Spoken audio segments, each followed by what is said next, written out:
Hello guys, welcome back to my channel and enjoy this fanfic part 1. Now let's start the fanfic. Currently, said orange-clad blonde boy was running for his life from an angry mob consisting of civilian villagers and even some Chunin and Junin level ninja. They were armed with a wide assortment of weapons, from broken bottles and planks with nails, to the kunai, shuriken and tanto used by the ninja present. The young boy's name was Naruto and he was, coincidentally, a Jinchuriki, a human sacrifice. Inside of him was the Kyuubi no Kitsune, or the nine-tailed demon fox, sealed there by the most powerful Hokage in history, Minato Namikaze, the Yondaime Hokage of Konoha no Sato. His last request was that the Chilf be wooed as a hero for keeping the Kyuubi at bay. Suffice to say that it was not honored. The boy took a sharp left into an alleyway. But, unfortunately, it was a dead end. He turned around, fear visible in his eyes. Why are you doing this? I never did anything to you. He shakily asked. Didn't do anything to us. As if. You are the reason our Yondaime is dead. You are the reason our families are dead. They yelled as they drew closer, readying their weapons. Just as they were about to strike, a feminine but strong voice shouted, "What in the name of the gods do you think you're doing?" At the entrance of the alleyway stood a woman. She was tall, about 6 feet, with long crimson hair and sparkling blue eyes. She wore a toga and white sandals, as well as a white horsehair helmet and a small cape that reached to her thighs. In her left hand she was holding a buckle shield with a head of a monstrous woman with snakes for hair engraved, and in her right, she was clutching a spear. Her beautiful face had a dark frown on it, as she examined first the mob, and then the boy. Blue eyes, blonde spiky hair. It's him. It's Naruto. She thought, and her frown deepened as she realized the situation the blonde-haired boy was in. Well, stranger, not that it's any of your concern, but we're about to finish the job our Yondaime started 5 years ago, on this very same day. You're welcome to watch, if you want. As those words left his mouth, he found himself impaled on her spear. No one is to touch the boy. Understood, she said, raising herring intent, from now on known as Ki. Some of the more stupid civilians just ignored her and rushed past her, trying to reach the boy. Trying being the key word here, since none of them got closer than 2 feet, before they were dead. The others shivered at the mercilessing this young woman was doing, without bating an eyelash. So they did the most sensible THNG people in their position did. They ran screaming like little girls. It would have been amusing to see Junin-level ninja running and screaming like a little girl who had just been robbed of her Vovipop, had the situation not been so grim. She turned to Naruto, her gaze softening greatly as she did. She picked up the poor scared boy, and, holding him gently, told him, "Don't be afraid, little one. I won't hurt you. And neither will they, ever again." She then headed for the Hokage's office, thoughts of an old monkey plaguing her. Hiruzen Sarutobi, the Sandaime Hokage of Konoha no Sato, was not a happy man. Sure, he was the leader of the most powerful village in the elemental nations, known as the Professor and the God of Shinobi, had a loving family, and all that, but at the moment, he was desperate. He was battling the enemy that cages all over the elemental nations feared. The dreaded paperwork. He sighed. I'm never gonna get done, he thought. Just as he was reaching for another accursed paper, he felt a chill go down his spine. Why do I feel that, in a few moments, I'm gonna get my handed to me on a silver platter? Nah, must be going paranoid at my old age. Then he heard a, "I'm sorry miss, but the Hokage can't see you now, he's far too. What the hell are you doing here you filthy dem," followed by a bang, a crash, and the sight of his door getting blown open and going through the window on the other side of his office, followed shortly by his secretary, going in the same direction. At the doorframe stood a woman that he knew all too well. Athena, as in the daughter of Zeus from Mount Olympus. Athena, with a look that said, "You're gonna die a very painful death very, very soon," aimed directly at him. Now, one might wonder why a goddess would shooting glares at a Hokage. Actually, one might wonder what a goddess was doing in Konoha in the first place. "You perverted old goat. You told me he died that day. You lied to me. You told me my son had died. I've been grieving for 5 years. I should just rip you a new one." "Well, that explains that." Said perverted old goat was sweating. He knew he shouldn't have done what he did, but it was for the boy's own good. He tried to argument. "But Athena-chan, but. Don't you Athena-chan me you good for nothing excuse of an old man. You lied to me, that didn't work out according to plan. Anyo, who are you? And why do you want to the old man?" Naruto said, shaken from all the yelling, and the ki. "Oh, Naruto-kun, this is your mother," Sarutobi mumbled the last part, hoping to avoid punishment. "What did you say, Hokage-sama? I didn't quite hear you." Naruto asked in a sickly sweet voice. "Well, I, said that she is your mother. But, please let me explain." So he did, listing the reasons he told Athena her son was dead. "I understand, old man, but you owe me big time," Naruto said after a while. Sarutobi nodded at this. He really did owe the boy a lot. He had made mistakes in the past 5 years, but he was going to make things better. "Starting from now, Naru-chan, would you like to, go to Olympus with me?" asked Athena nervously. Sure. This was her son, but he hadn't even known about her until 5 minutes ago. He could have easily said no. That thought scared her. Naruto was taken back. He had just realized that that woman was his mother, his real mother, and that she was going to take care of him from now on. A real family. He thought. "Can I still come back to become a ninja Ka-san?" the blonde Jinchuriki asked. Athena smiled. For a moment, she was afraid that he wouldn't want anything to do with her. "Of course Naru-kun." Sarutobi smiled at this little family reunion. He reached for 3 scrolls and handed them to Naruto. "Here Naruto-kun. The first one contains the 3 Academy standard jutsus, the Bunshin, the Henge and the Kawarimi. The second one is the scroll on the Hakaishaken, or the Destroyer Fist, the taijutsu style your father used. It centers on completely obliterating your opponent, breaking bones and sending him flying. And, finally, the third one has a few more jutsus for every element, and a cool more Bunshin jutsus, such as the Kajbunshin, and also some chakra control exercises and some genjutsu. Be back in 10 years so you can graduate with kids your own age." As he handed him the scrolls, Athena opened a portal to Olympus. "Bye, Gigi. When I come back, I'm gonna be stronger, believe it," Naruto said as he entered the portal. Sarutobi sighed as he watched his surrogate grandson vanish. "I am definitely not getting paranoid. Still, can't wait for Naruto-kun to get back. It's gonna be boring here without him," he thought as he turned back to his paperwork. His eyes opened in shock. It was twice as big as it was just 10 minutes ago. A frustrated cry of the third Hokage could be heard all through Konoha. "I swear they're breeding like rabbits. So how was it? My first crack at posting a FIC. So R&R, please. Okay. No, I know that the legends of Athena say that she is a virgin, but this is my FIC, so meh. Also, I raised the graduation age to 15, cause I think that sending kids to battle is just a little bit too much. Now, as for the polls, they are as following. Well, let's see. I've got an undecided, and that's about it. Now, to answer some reweaves.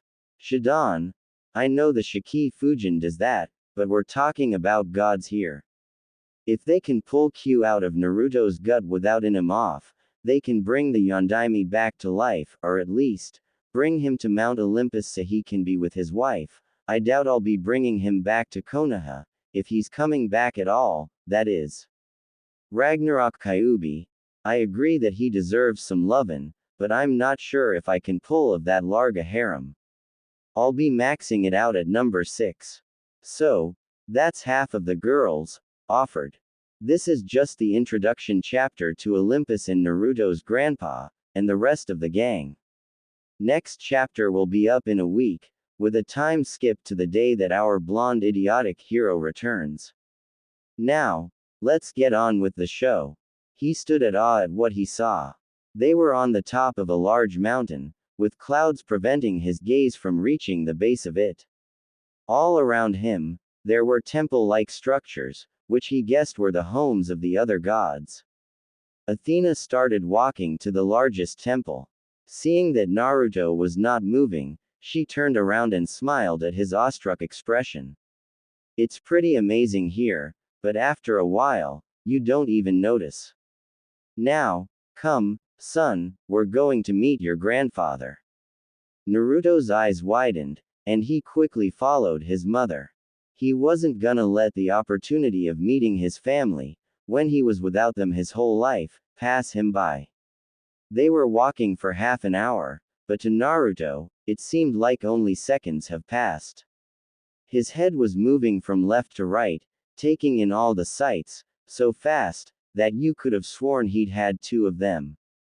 All to Sue, it seemed, they were at the entrance of the largest temple house thing. There were no doors, just a large entryway. They went in. There was a long hall and, at the end of it, was another entryway that had bright light coming through it. When they went in, he found himself in what he supposed was a throne room. Well, at the center across the room was a throne, so that kinda helped. On the throne, a figure was sitting, gazing into a pool of water that seemed to show a battle taking place between a large man and a multi-headed monster. The man was very tall, almost reaching 7 feet. He wore a toga much like Athena's, only while Athena's was decorated with silver patterns at the end, his was completely white. On his feet, he wore the same white sandals as Naruto's mom. On his head was a garland made from some leaves, almost like a crown. The man looked up, and Naruto saw his face clearly. It looked old, with gray, almost white hair down to his shoulder blades, and a beard in the same color. His eyes were piercing blue, much as his own, and looked like infinite pools of wisdom. He was old, there was no doubt about that, older than even the old man, but he also had an aura of power and confidence. He saw Athena, and then smiled. Welcome home, daughter. I trust you had no difficulties in paying your respects. He frowned when he saw Naruto. Who is this? You know it is forbidden to bring mortals to Olympus. Athena bowed. I know it is father, please forgive me, but... Grandpa. She was cut off by Naruto's whisper, which managed to reach the ears of the old god. What was that? Zeus asked, thinking he misunderstood the boy. After all, his only grandchild had died 5 years ago, hadn't he? As I was saying, father, this young boy's name is Naruto. Namikaze Naruto. So he's you, but, he died, didn't he?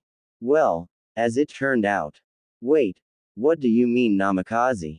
My last name is Uzumaki. The only Namikaze in Konoha was. Naruto interrupted, confused. Anime and manga. The Yondaime Hokage. Your father. Athena told her son softly. There was a loud thud.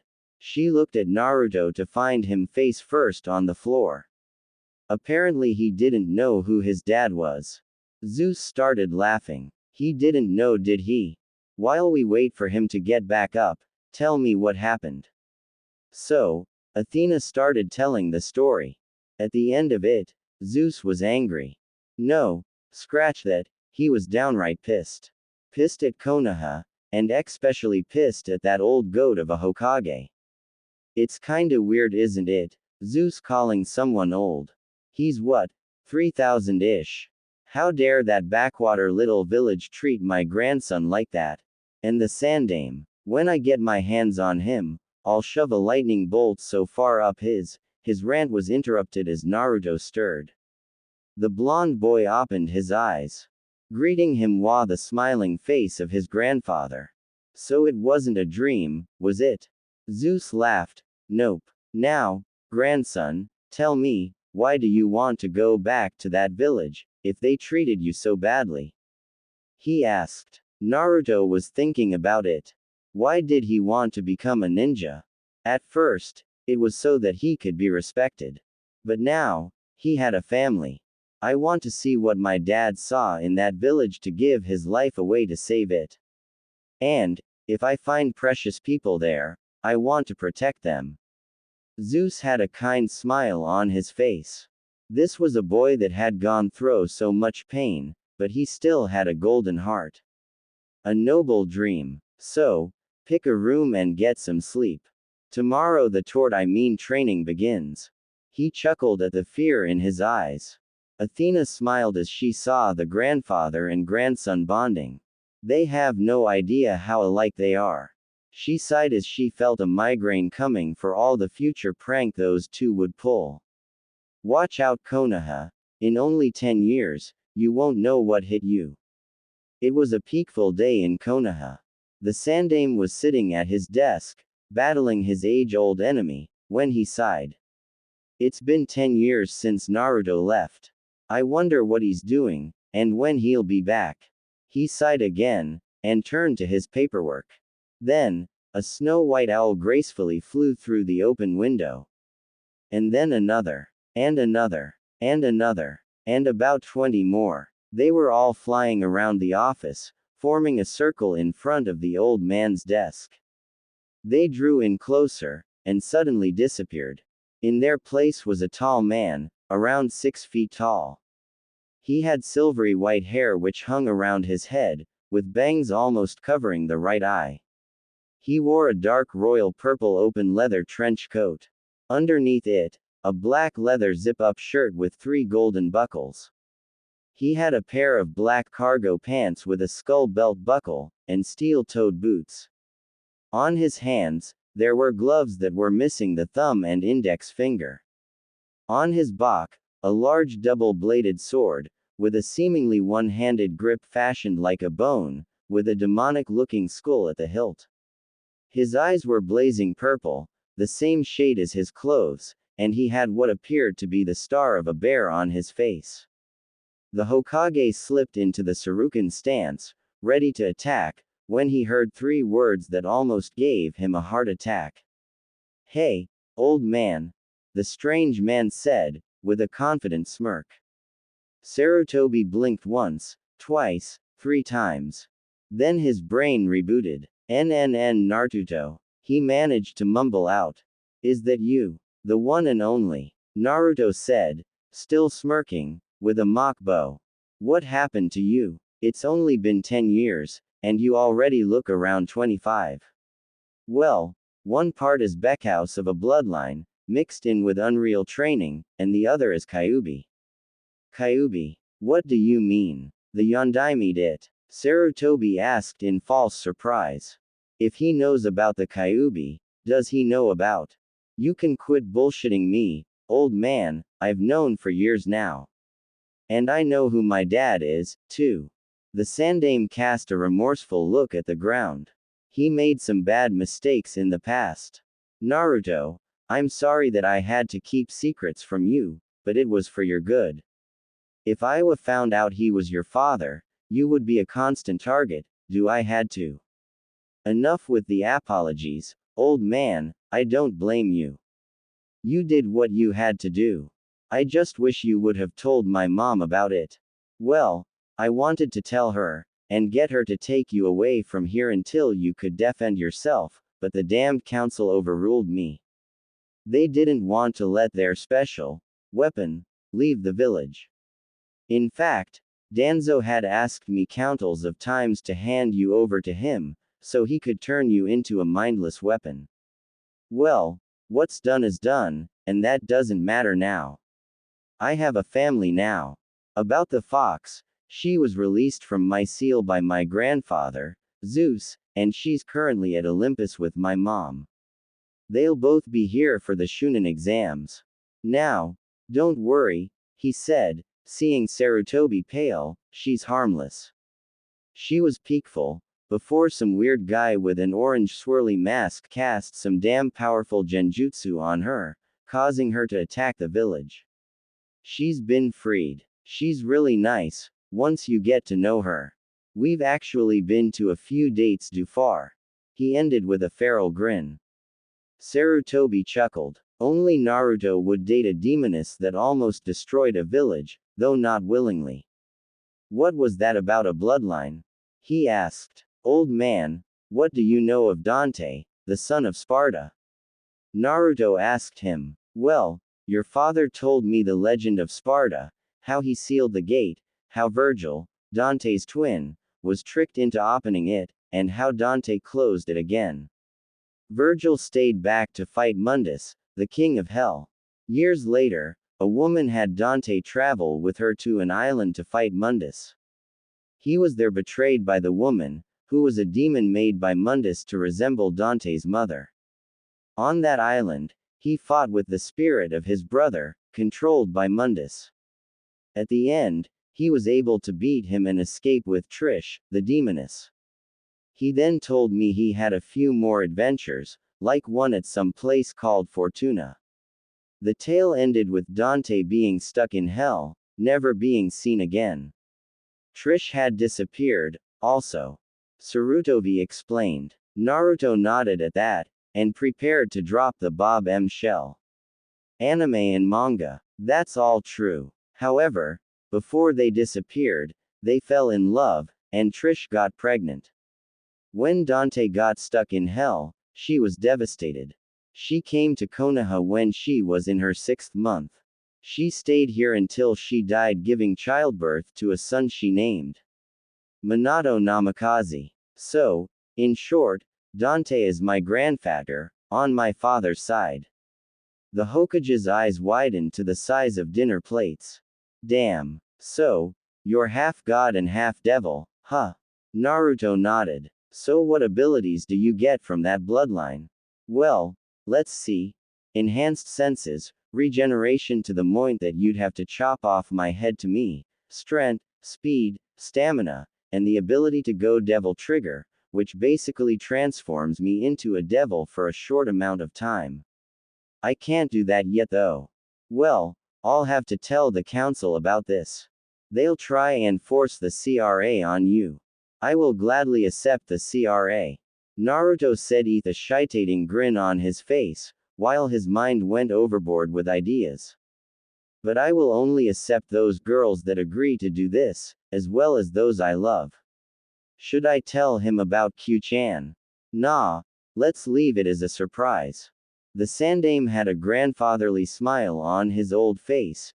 Very well, Naruto-kun, I'll make sure they get the message. By the way, what was that jutsu you used to get here? That was the Fukuroshin no Jutsu. It's one of the Fukuroten jutsus I can do. The owls taught me that. I have their contact. Ah. Now, I'm sorry to say that the house your father built for him and your mother was destroyed in the attack, but we've managed to save all the weapons and scrolls. There are some of the most powerful jutsu in there. Also, the forbidden scroll of sealing belonged to your father. I'll get them for you tomorrow morning. What will you do about a place to stay? Naruto thought for a while, before saying, I'll build one myself. Can I have the property my dad's house was on? Sure. For tonight, stay in a hotel. Tomorrow, I'll get you the scrolls and then show you the property. Sarutobi smiled. Anime and manga. Okay. Well, see you tomorrow, Naruto said, jumping out of the open window, before using Fukuroshin to get to a hotel. Sarutobi looked out of the window to the clear, blue sky, still smiling. Konoha, watch out. The #1 most surprising ninja is back. He turned to his desk to see a note that read, By the way, why don't you use Kujbunshin to get your paperwork done? Signed, Naruto. All throughout Konoha, a series of bangs could be heard, followed by a stupid Sandame. Stupid Sandame. Why didn't I think of that? All of the villagers and shinobi sweat dropped. Well, that's the third one. Stay tuned as we discover what house Naruto builds, what genin team will he get on, and, most importantly, why Kakashi always gets lost on the road of life. Next time on Demigod. If you have trouble picturing Naruto, imagine Dante from DMC4 with a purple coat and black cargo pants, as well as purple eyes. The Swords Rebellion. If you want to see any devil arm from the third and fourth games, you need only to ask, and if I find it fits, I'll include it. The next day, we find Naruto scouting his property. It was a large field, a pond with a waterfall at the back, surrounded by forest. It was perfect for what he had in mind. He smiled as he felt the chakra of the Sandame approach. He turned around and greeted the old man. He was carrying two large scrolls. Ah, Naruto, I see you had no trouble finding the property. Here. This one is the forbidden scroll. The other one has all the stuff we managed to save from your parents sealed inside, along with 2 letters from them. This is your bank account, he said, handing him the 2 scrolls and a note with the number. So, what do you think of it? He asked. It's perfect for what I have in mind. I'm gonna. Naruto was interrupted with a loud roar coming from the waterfall. He, along with Sarutobi, quickly ran to find out what made such a noise. There, in the water, was a sea serpent. It was around 300 meters long, with green scaly skin. It spoke with a roar, "Who dares disturb the great Gogyu no Onihabi? Demonic water serpent. What is that thing?" The third asked, with a mix of disgust and surprise in his voice. It's a demon. Stay right here, I'll deal with it. Alright, you overgrown asp, let's get this party started. Naruto said, diving into the water. All Sarutobi could see was a large shadow on the surface, with occasional thunderclap, and cry of drive. Then, the serpent got thrown out of the water, with Naruto following closely. Then, with a cry of aerial rave, and a final helm breaker, he cut off its heat. When the body landed, there was a glowing orb. Naruto went to it and grabbed it. There was a bright light, and, when it died down, Naruto had a new weapon. Anime and manga. It was a backpack-like skull with hollow, arm-like appendages on the sides, resting on his left shoulder. The skull had GL wing, red eyes, and was emitting a dark purple aura. Then, Naruto summoned a red blade, and threw it to a nearby tree. When it got embedded in it, he clapped his hands, and it went off, destroying the tree completely. Damn. This is a good one, he said, impressed. Naruto, what is that thing? Sarutobi asked. AWS truck at such firepower. It was more powerful than 10 explosive notes. This, old man, is what is known as a devil arm. Devil arms are demonic weapons made from souls of slain devils and higher-level demons, like the tailed beasts. They will only listen to those that beat them. This one is called Lucifer, and, as you saw, it has more power than 10 of those notes you use. Well, this was interesting. I'll leave you now to build your house. Tomorrow are the genin exams at the academy, and, I'm afraid you'll have to participate. Go to classroom number 207, and look for Iruka Yumino. He is the chunin in charge of the exams. I've got to got. Bye. Said Sarutobi disappearing. His last thought was where to put you, Naruto. Naruto smiled before summoning 1000 Kujbunshin. Okay, boys, let's get to buildin'. Iruka Yumino sighed as he tried to get his students to settle down. It's their last day here, and you'd think they'd pay a little bit more attention than usual. But no, They pay even less. So, he used his infamous big head no jutsu and yelled, "Sit down and shut the hell up." Suffice to say that it worked like a charm.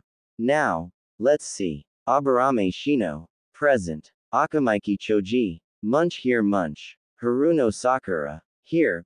Uruka Sensei. Hinata Hyuga. PP present. Inazuka Kiba. Hey. Sai and Akamaru. Here. Woof. Shikamaru Nara. Anime and manga. Troublesome. Uchiha Sasuke. HN. Yamanaka Ino. Here Uruka Sensei. Well, they're all here I skipped all unimportant unnamed genin wannabes. Closing parenthesis dot. Well, except for that new kid. Hokage-sama said he'd be here today. His train of thought was interrupted with a loud bang, and the sight of the door going through the window on the other side of the room. At the empty space where the door was usually found, stood the impsing presence of Naruto Namikaze, grinning, with a glee in his purple eyes. Wait, purple? Meh, what the heck, not like it matters much. Yo, I'm looking for an Iruka Yumino. You him? Naruto said like he didn't just launch a door off its hinges and through a window. Yes, I am. And you must be the new student. Right. Well, class, this is Namikaze Naruto, and he'll be joining us for the exam today. Hey, why does the white-haired baka get to do that? It should be Sasuke-kun who gets to only do the exams. A pink-haired girl, yeah, girl, asked. Simply, "'Cause I'm better than all of you," came the simple answer that got the Inuzuka and the Uchiha mad at him. How dare that doby say he's better than me, the great Uchiha? I will him for that. Okay, well, why don't you introduce yourself to the rest of the class? Uruka said. Sue, why not? Alright, kiddies, listen up. The name's Naruto. That wasn't exactly what I had in mind, but, you can go sit beside Shikamaru, and we'll get started on the written exam. No prob. Which one of y'all is Shikamaru? He got a troublesome and a lazy wave in response. He sat, and Iruka gave out the papers. And, start. Naruto looked at his test. If this is it, it's gonna be way too easy. Alright, everyone, put your pencils down, and follow me to the taijutsu portion of the exam. Everyone, gather round. There will be one-on-one sparring matches. Taijutsu only. No jutsus, and no weapons. You will get to choose your opponents. First up, Sasuke Uchiha. The emo king arrogantly stepped into the center of the ring, and said, I choose Namikaze Naruto. Naruto just laughed. Okay kid. Your funeral. Ready. Go. Sasuke charged Naruto with his right fist back, trying to finish the fight with one hit. Trying being the key word here. Naruto just lazily caught the fist, and threw the Uchiha back. The bastard stood up with a look of rage in his eyes, and blindly ran at Naruto, throwing a barrage of punches. Naruto just jumped over him, and hit him in the back of his neck. The entire class won in awe of the newcomer defeating the Rookie of the Year. Naruto turned around and started walking out of the ring. But Sasuke, being the emo that he is, went off a series of hand seals yelling out Kaden, Gukaku no Jutsu. Naruto turned just in time to see a large fireball about to hit him. Everybody gasped, and Sasuke just smirked. That'll show the doby who's more powerful. As the dust settled down, what they saw left them stunned, and somewhat scared. In the center of the scorched ground stood Naruto, with his sword protectively held in front of him. He seemed to take no damage from the attack. Last I checked, Sasuke, this was a taijutsu-only match. Naruto said, sounding annoyed. But, if you'll use jutsu, then I'll use rebellion. He then jumped up and yelled Helm Breaker, hitting Sasuke with the flat end of the blade just hard enough to cause him to stumble and fall to the ground. Sitting there, He looked around with a disoriented look. Then he tried to grab something in front of him, saying, "No. Don't go, my precious tomatoes. Don't go." This caused everyone present, except for the official Sasuke fan club, to laugh out loud. One peculiar pink-haired girl, I guess, yelled at Naruto, "You baka, look at what you did to him. Uruka-sensei, punish him for doing that to my Sasuke-kun." I, pipe down ya damn banshee. You'll burst my eardrums. Sides, Uruka can't punish me, even if he wanted to. 'Twas his own damn fault. He's right, Sakura. It was Sasuke's fault. He's the one who broke the rules first, so Naruto had to even things up. So, winner Naruto. The whole class cheered, sans the SF girls. Sasuke fan club. Even Ino laughed out loud. Anime and manga. Hey Ino pig, why are you laughing? Sasuke-kun is the greatest. Get real, forehead girl. I realize now that, compared to Naruto, or any of the boy in our year for that matter, Sasuke's just a washed-up loser. This caused Sakura to gasp. The rest of the exams went by in a breeze. As soon as Sasuke got up, that is, back at the classroom, it was time for the ninjutsu exam. Okay, let's see. First off, Aburame Shino. Naruto tuned out, waiting for his name to be called. Sasuke made a perfect henge, kawarimi and 5 bunchins. Let's see the doby top that he thought arrogantly. Namikaze Naruto. Uruka called. Naruto strolled calmly down to the center of the classroom. There, he made the perfect kawarimi with Mizuki, who was sitting at the table, and hanged into the yondaime. Uruka, am I correct in assuming that there are no limitations as to he type of the bunshin? Uruka was surprised at the usage of such big words. Yes, you are correct. Good. Kujbunshin no jutsu. He called, making alums 100 perfect clones of himself. Good work, Naruto, you pass. Here's your hit I ate. Sasuke was positively furious. How dare he outstage me again? I am an Uchiha. He shot a glare as Naruto went back to his seat. Now, listen up. I congratulate all of you that passed. Be here at 9 a.m. 2 days from now for team placements. Now, what the hell are two waiting for? Get out. He didn't avenue to say that twice. Meanwhile, at the Hokage's office. Poof. Sorry I'm late, Hokage-sama, I got lost on the road of life, said a Junin that just appeared 3 hours late. Again. He wore standard Junin garb, with a mask hiding his mouth and his Hiati-8 lowered over his left eye. He had gravity-defying silver-gray hair. His excuse caused a number of different reactions. A raven-haired, red-eyed beauty had a tick mark over her left brow, a bearded Junin who looked like a younger version of the Hokage, who smoked a cigar, muttered, "Troublesome," and the Hokage just sighed.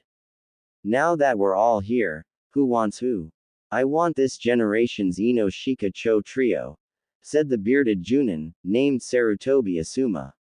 I'll take Hinata-chan, said the red-eyed woman, Kurenai Uehi. Alright, and who wants the Uchiha?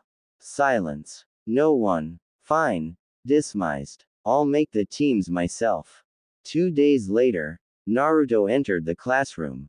The first thing he saw was black-haired shaped like a duck's. Train me, it said.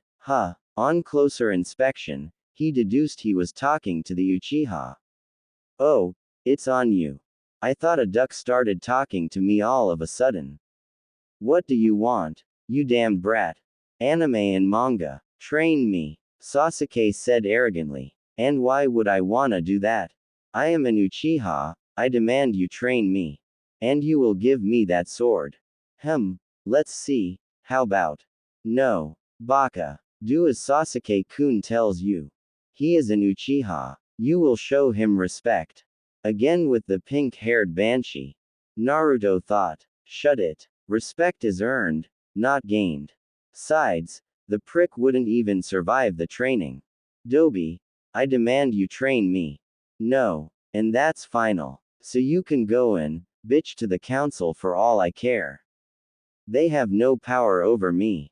Only the Hokage does. Now, get. Naruto was really starting to get irritated.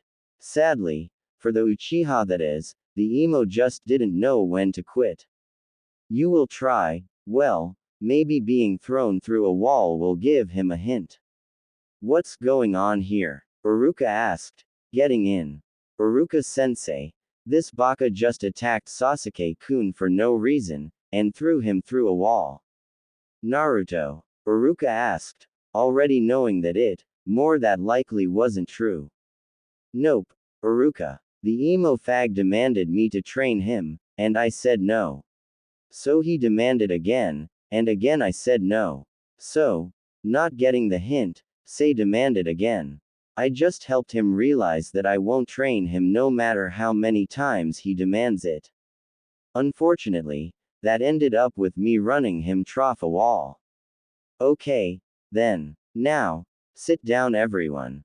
But, sensei, won't you punish him? He first denied, and then hurt Sasuke-kun. No, Naruto is in no obligation to teach Sasuke anything. And, it was only a misunderstanding. He just wanted to help him realize some facts. Uruka said, smirking at the Banshee. Now that this settled, I will now call out the teams. Team 1. AN. Again with the skipping of the unnamed brats and unimportant teams. Team 7. Namikaze Naruto, Haruno Sakura. Thump. And Uchiha Sasuke, Thump Squeal, yay. I'm on the team with Sasuke-kun, who cares? Now pipe down, I'm trying to sleep. Troublesome girl. Naruto banged his head on the table again. Uruka, why do I have to be on a team with a loudmouth Banshee and the king of all gay emo? Uruka smiled sympathetically. Sorry, Naruto, Hokage's orders. Wait for your senseis here. Lastly, it's been a real pleasure teaching you. I hope that you'll use what you've learned here wisely on the battlefield. Goodbye, Uruka said, and exited the classroom. He's okay, I guess. Should probably see if he likes pizza. Gotta thank him for what he did 11 years ago. The door opened. Standing there was the raven-haired, red-eyed beauty from the Hokage Tower, wearing a reed, one-sleeved dress. Hello nurse. Damn you're hot, Naruto said. Kurenai tried to hold a blush, failing miserably. Why am I blushing to a genin? Though he is a hot one and. No. Bad Kurenai. Bad Kurenai. No perverted thoughts, not until I see if he's into older women. Team 8, follow me please. The next Junin to come was a bearded man clad in normal Junin garb, with a white bandana with the kanji for 4 on his hip. Team 10, come on. 3 hours have passed, and all the teams have left. Just Team 7 remained. Sasuke was glaring daggers at Naruto, Sakura was pestering Sasuke for a date, and Naruto was sleeping. Then the white-haired Junin from the Hokage's office entered. He looked at them and said, my first impression of you. I don't like you. Meet me at the roof in 5 minutes. He disappeared in a poof of smoke. Sasuke started walking to the roof, and Sakura followed. Neither saw Naruto disappear with a blur. When Kakashi appeared at the roof, he was surprised to see Naruto appear a few seconds after him. He's an interesting one. Let's see how this plays out. 5 minutes later, Sasuke and Sakura come, with the latter breathing hard, and the former glaring swords at Naruto. Kakashi just raised his visible eyebrow. Okay, let's get to the introductions. Tell me your names, likes, dislikes, hobbies and dreams. Sensei, shouldn't you go first, so we can see how it's done? Sakura asked. And she's supposed to be the smart one. Both Kakashi and Naruto wondered. Very well. My name is Hatake Kakashi. My likes are, well, my dislikes are. I've got a lot of hobbies. Dreams for the future. Haven't really thought about it. All we found out was his name. Thought the two, while the third thought him, so I can just do it like that. You next, Pinky. Kakashi said, pointing at Sakura. My name is Haruno Sakura. My likes are looks at Sasuke and squeals. My hobbies are looks at the Uchiha, squeals and blushes.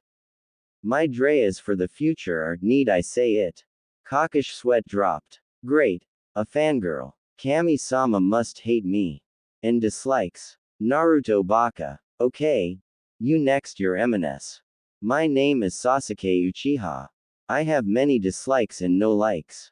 I have no hobbies. My dream, no, my ambition is to resurrect my clan, and a certain someone.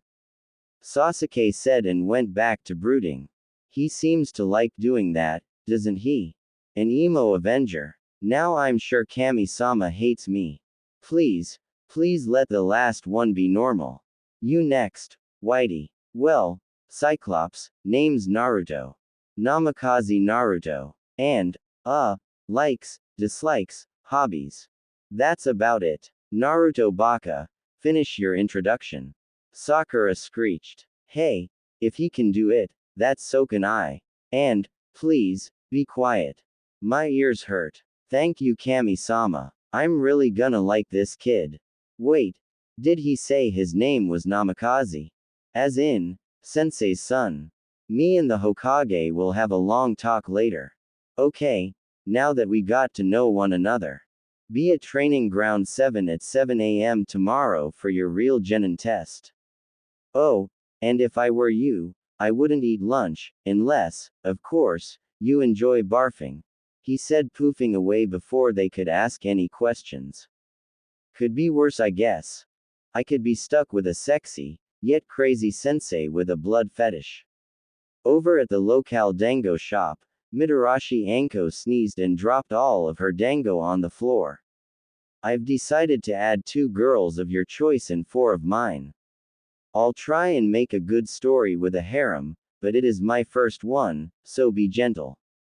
So, for pairings. Lady, I like her character, trigger happy sexy girl, what's not to like?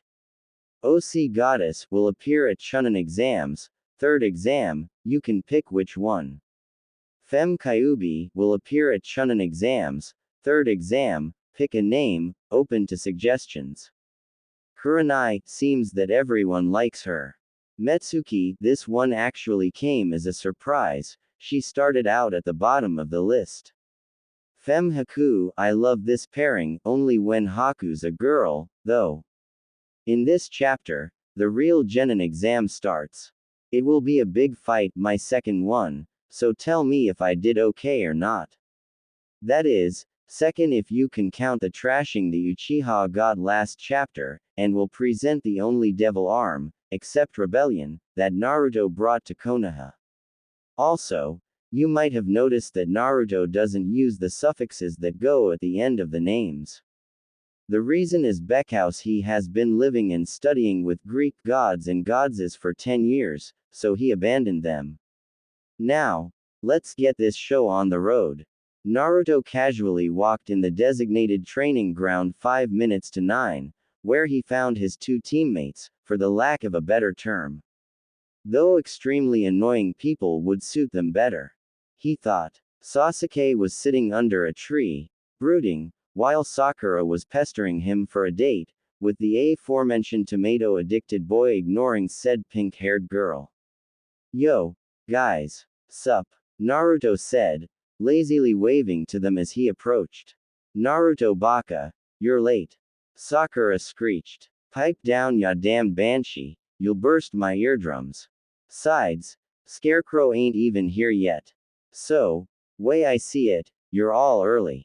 Sakura actually shut up at this, not having a smart enough comeback. 5 minutes later, a poof was heard, and their chronically tardy sensei arrived. So, did you 3 get a good night's sleep? Eat breakfast? He asked them, doing his signature eye smile. Yup, Kakashi. They have some pretty awesome pizza at a place called Shinobi Pizza Parlor. Not very creative, is it? Naruto said, smirking. A loud growl was heard, followed by another one. It was pretty obvious that the rest of Team 7 didn't have anything to eat. But, Sensei, you said not to eat anything. Told ya. Kakashi just sighed at that. At least one of them got it. Maybe he just might be the one that gets the reason for the whole damn test. Sakura, I said, and I quote, if I were you, I wouldn't eat lunch, unless, of course, you enjoy barfing. I never ordered you not to eat. He shook his head and pulled 2 silver bells from his pouch. See these bells? Nods. This is your objective. Whoever gets one of these gets to eat. Who doesn't, however, gets tied to those lovely poles you see there and has to watch me and the others eat in front of him, her, and then gets sent back to the academy. He smirked when he saw the look of horror on the faces of Sasuke and Sakura. This is why I love being a Junin instructor. He then saw his white-haired student smirking. Well, I'll be damned. He figured it out. Must have realized that the tests at the academy were too easy. I was right, I really am gonna like this kid. Gotta have that talk with the Hokage later, too. As it turned out, Kakashi was right on the spot. Our half-devil half-god was thinking something along those lines. Hey, I knew those damn tests were too easy. Gotta hand it to the Cyclops, he's got some good techniques. Maybe this won't be so boring after all. Kakashi then pulled out an alarm clock and put it on one of the poles. You have until noon. That's 3 hours, give or take a few minutes. Come at me with the intent to. And. Go. 2 of his students skated. Naruto, however, didn't. He just stood there, still smirking.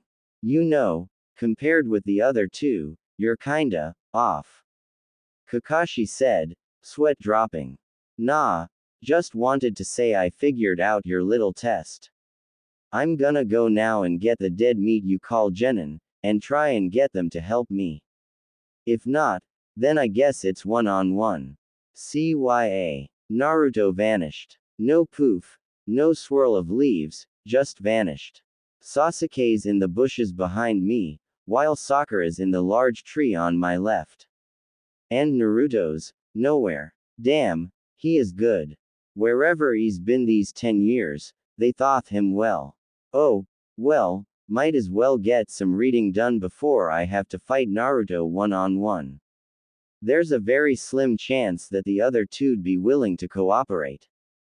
Naruto was sitting on a tree branch above Sakura, looking at the scarecrow. Good, he can't sense me. Makes things a lot easier. Let's try Sakura first. He dropped behind her, and clamped his hand over her mouth. Shish, it's me, Naruto. Naruto Baka, what the hell do you want? Look, Sakura, he said, trying to sound friendly, and, surprisingly, doing a pretty good job at it. This test is about teamwork. In theory, there's no way that a single genin fresh out of the academy can beat a seasoned Junin. So, we'll need to work together on this one. No way, Baka, you'll just get in our way. Sasuke-kun will get a bell for me. She answered, sounding delusional. Naruto just shook his head. To be honest, he expected nothing less from her. I just hope that the Uchiha won't be as I suspect, as well. He jumped towards Sasuke's position, noticing a Kakashi clone hiding up in the branches. He's good. If I didn't have my 6th sense, I never would have noticed him. Meanwhile, Kakashi was standing in the middle of the field, when he felt the memories of the clone he sent to spy on Naruto return to him, signalizing that the clone had dispels. Just as I thought, a complete fangirl. Completely useless, will probably get it on the first C-rank mission she gets. He then did a kawarimi to get out of the way of several kunai and shuriken aimed at him from Sasuke's hiding place. Shit. Now he knows my position. Gotta act. Thogut said emo, not realizing that it's practically impossible for a geni to hide from a Junin. He jumped into the clearing, and charged Kakashi with a kunai in hand. Kakashi reached for his pouch to pull out a little orange book. He opened it and began reading. Sasuke was seething. How dare he not pay attention to me? I am an Uchiha. He went to slash the Junin's legs, only to have him jump up, grab his hand with the kunai, and bend it so it points to his neck. That all the famous Uchiha can do. He threw Sasuke away, driving him into the dirty ground. Sasuke got up, angrier by the second. He went through hand seals which Kakashi instantly recognized. A genin shouldn't have enough chakra to pull that jutsu out. Sasuke finished with the Tora seal, yelling Kaden, Gukaku no Jutsu. The fireball hit its mark. Sasuke was smirking. Until the dust settled, that is. There was no Kakashi in sight. Impossible. It should have at least left a body. Damn it, where is he? He muttered to himself. In front, left, right, behind, above, no, below, came Kakashi's voice from under him. Then, with a cry of Doden, Shinju Zanshu no Jutsu, Sasuke found himself neck deep in the ground, with Kakashi standing in front of him. There. He said, maybe now you can stay there and think about what you did wrong. He then used Shunshin to get away. When Kakashi disappeared, Naruto walked up to Sasuke.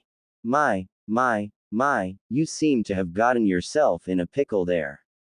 Look, kid, you've gotta face the fact that no genin can beat a Junin in one-on-one combat. So, we may wanna work together. Wanna try it? Like Udobi could help me, the great Uchiha. You'd just get in my way. Naruto just sighed at his supposed teammate's stupidity. Fine. Suit yourself, he said, walking away. Hey, Dobi, I demand you get me out of here. Sasuke called. HMPF. You're the great Uchiha.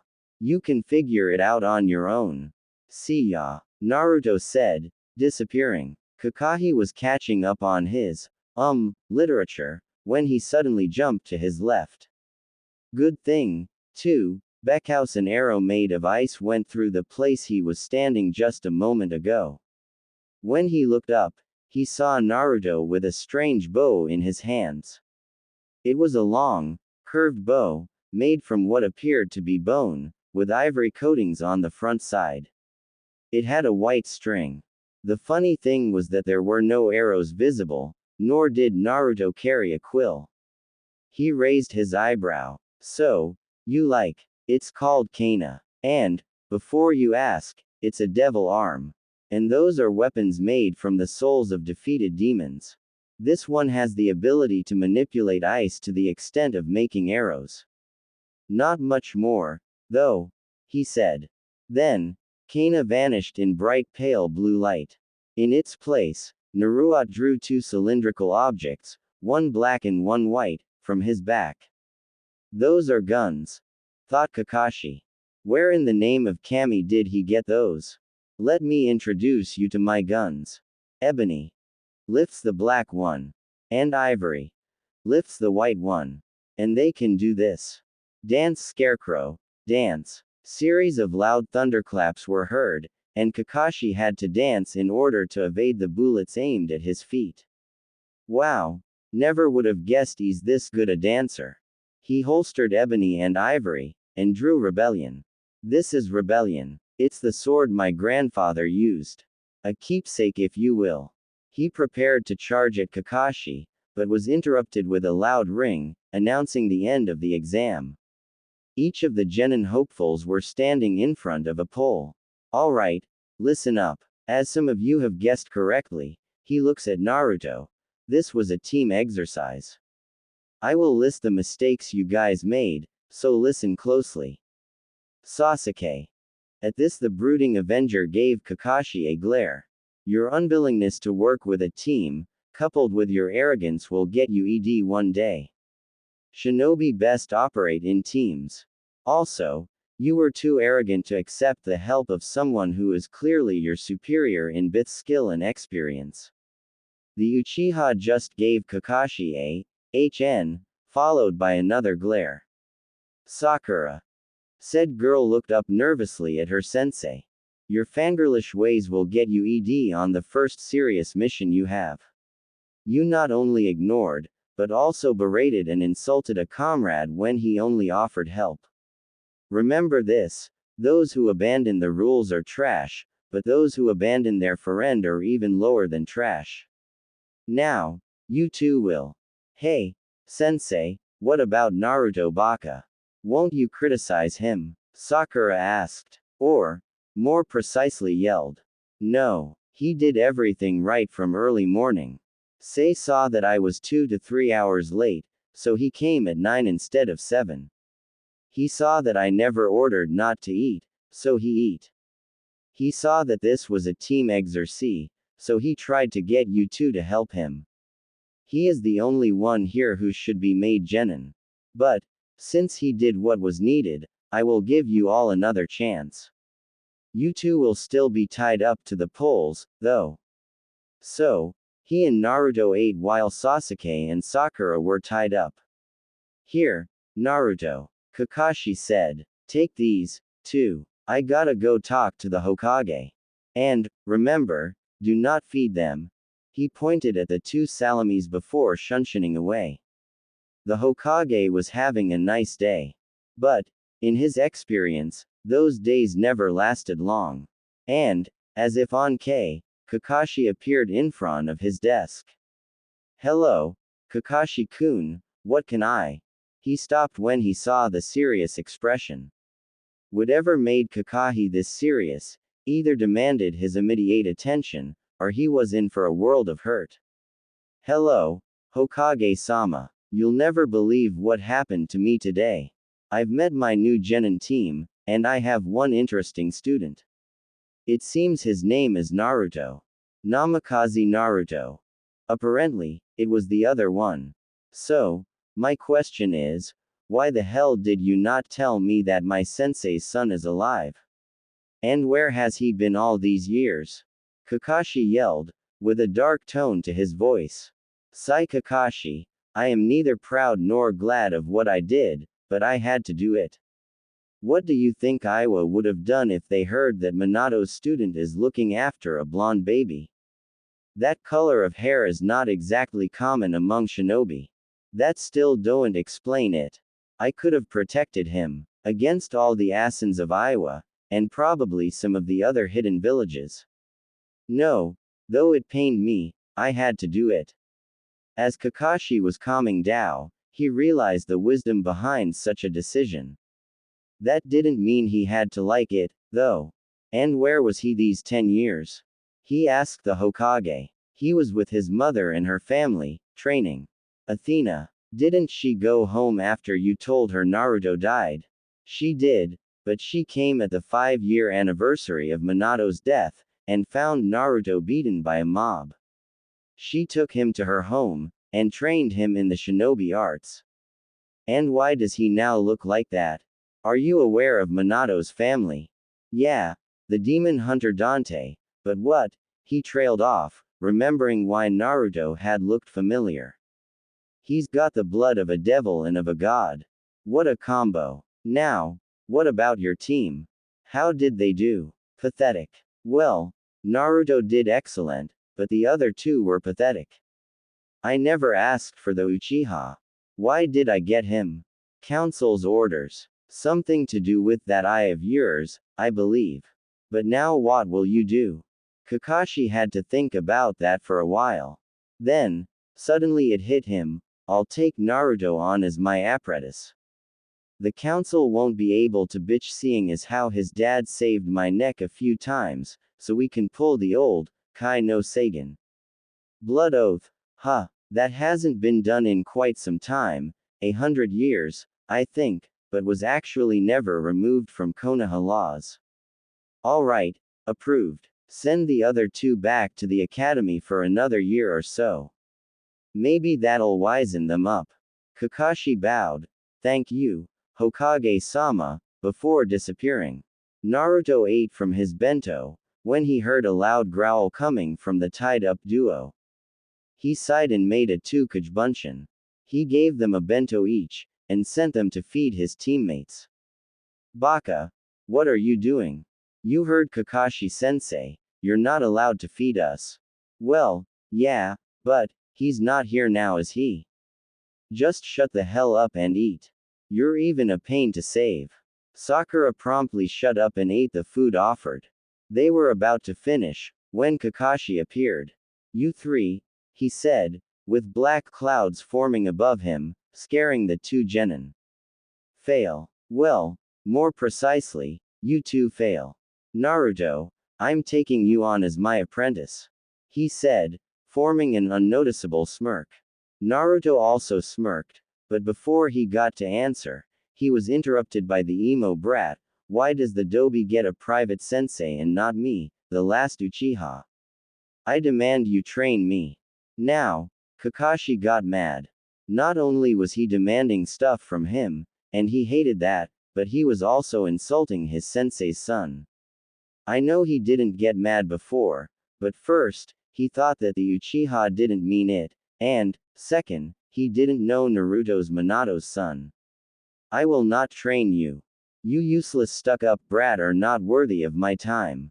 I will take on Naruto as an apprentice, and that is final.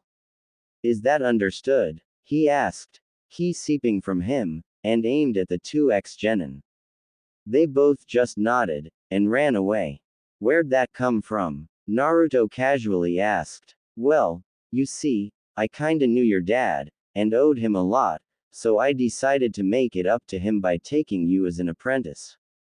Besides, I really don't like fangirls or that Uchiha brat. So, it's a win-win situation.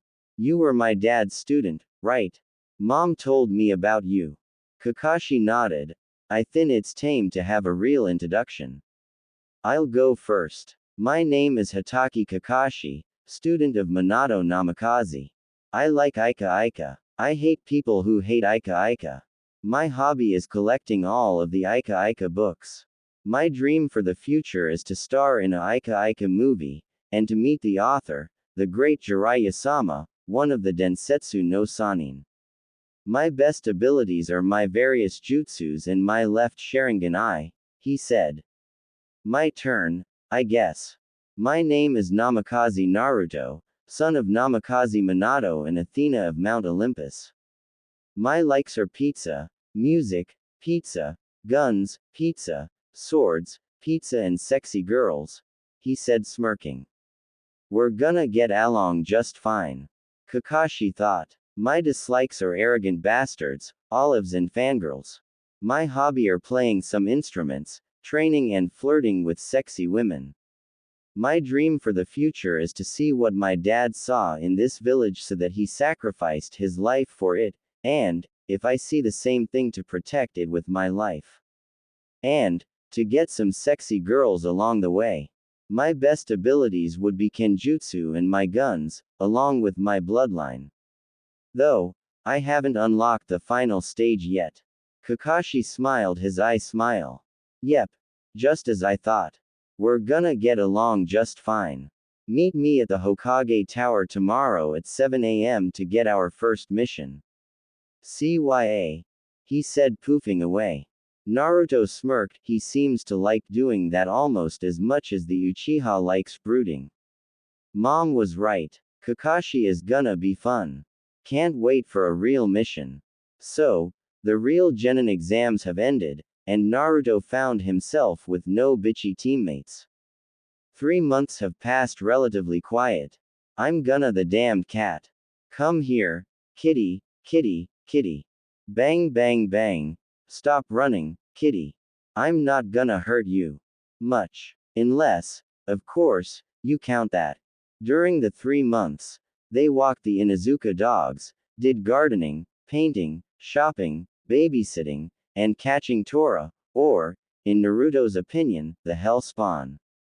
Kakashi was also getting annoyed, though he had better self-control.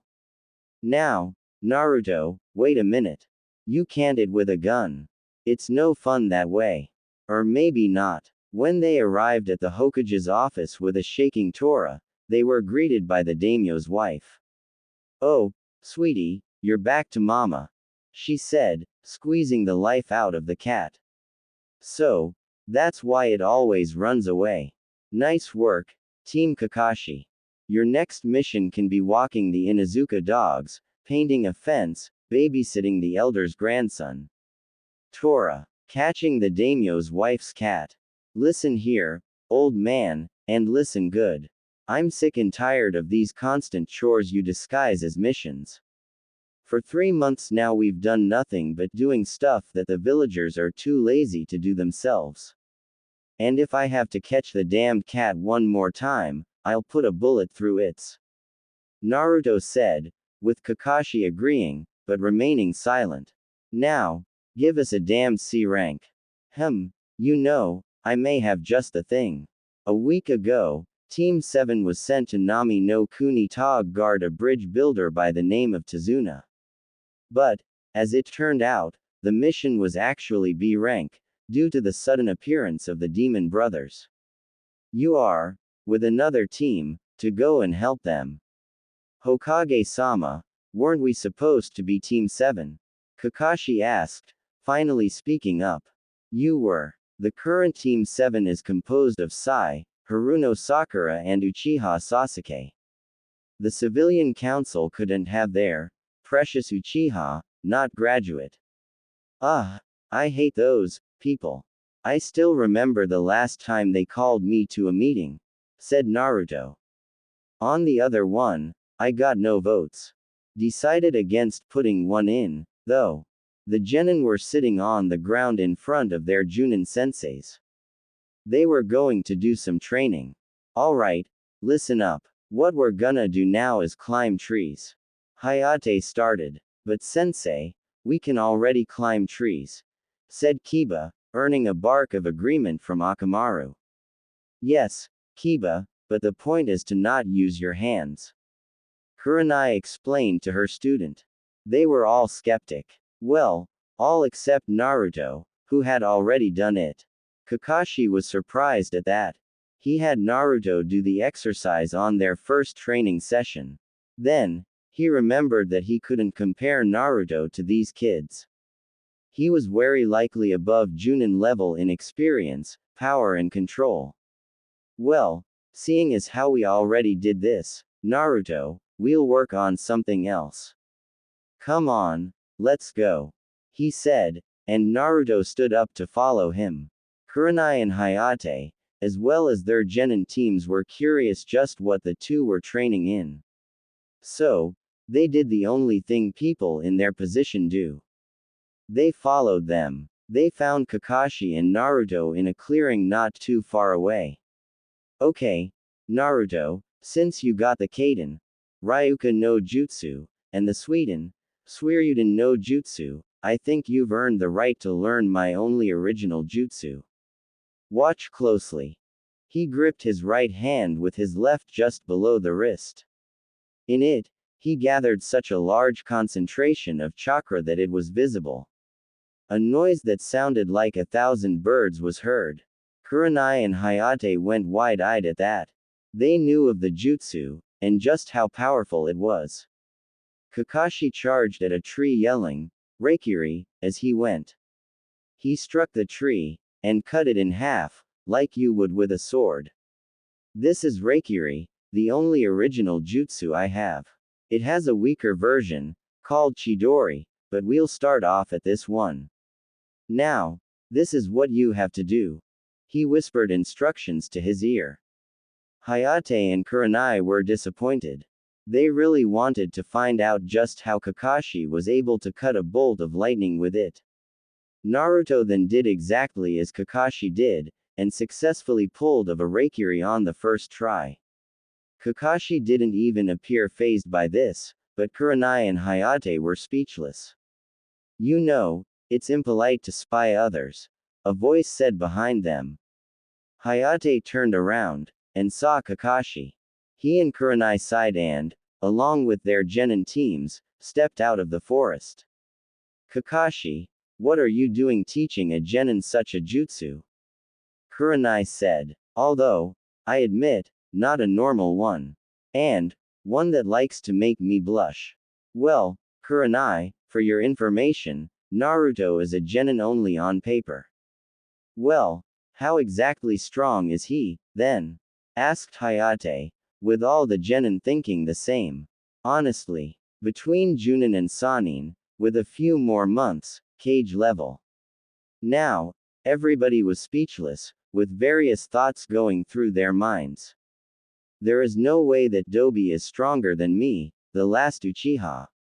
There is no way Naruto Baka is stronger than Sasuke-kun. I have to report this to Danzo-sama. Wow, this guy's pretty tough. Gotta spar him sometime. He has my Kikai bugs feeling on edge. There's something strange about this one. Maybe he'll be willing to help me grow stronger and show my family that I'm not weak. Hot and strong. Maybe. When we get back to Konoha.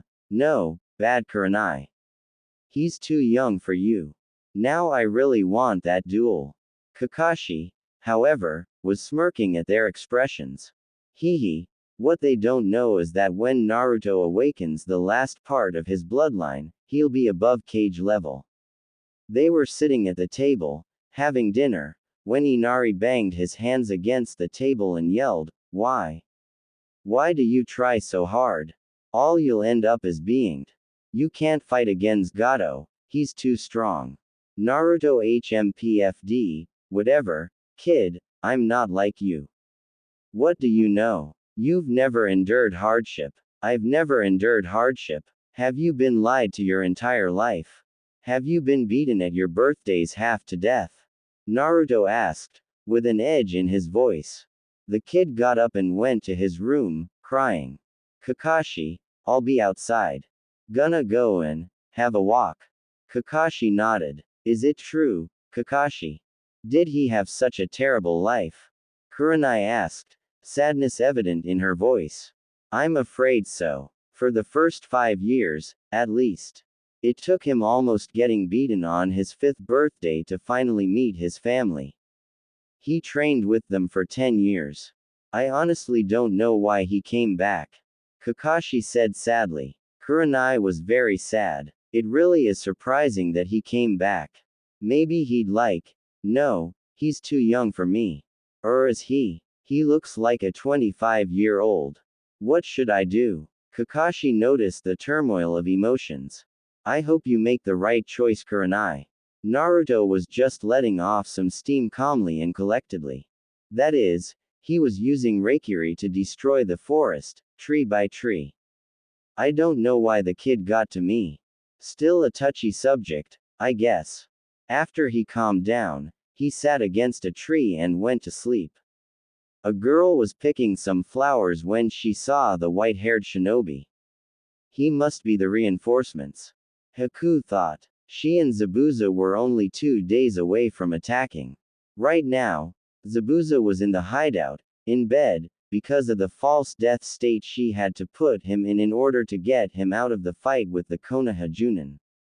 She approached the sleeping white-haired boy with a senbon in hand, ready to him.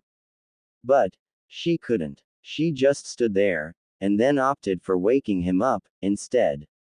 Hey, get up. You'll catch a cold if you sleep outside. Nah, I've slept in worse. Seeds. Never got a cold in my life. And who are you, an angel? Or am I just dead? He asked. She blushed at this. No one ever called her an angel. She always pretended to be a guy to get away from pedophiles and perverts. But she felt that she could trust this one. So she didn't try to convince him otherwise.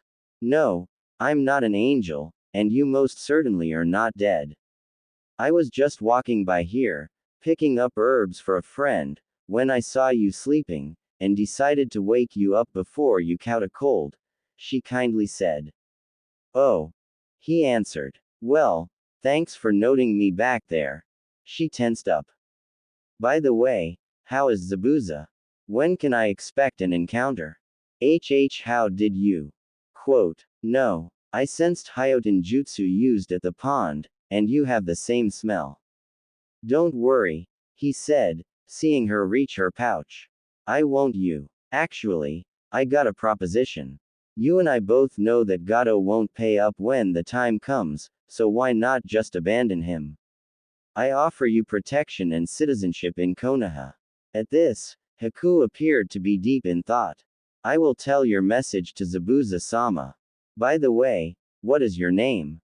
Namikaze Naruto. Mine is Haku. We will be at the bridge in 2 days' time. I will bring you our answer then, she said, before disappearing in a mirror. Well, if they accept, things will get very interesting, very, very quickly.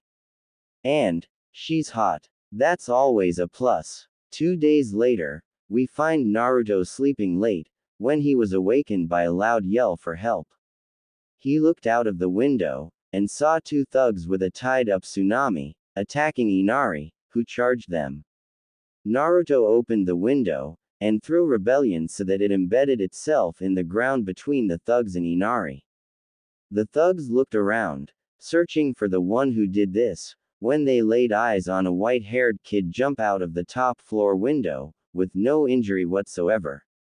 Naruto pulled out ebony and ivory and pointed them at the thugs. Drop the woman. Now. The thugs got scared, and dropped tsunami. Then, there were 2 thunderclaps, and the thugs fell to the ground, dead. Inari ran to his mother, to see if she was alright. Naruto looked at the kid. Good job. You were brave enough to charge them, despite that they were both grown-ups, and had swords.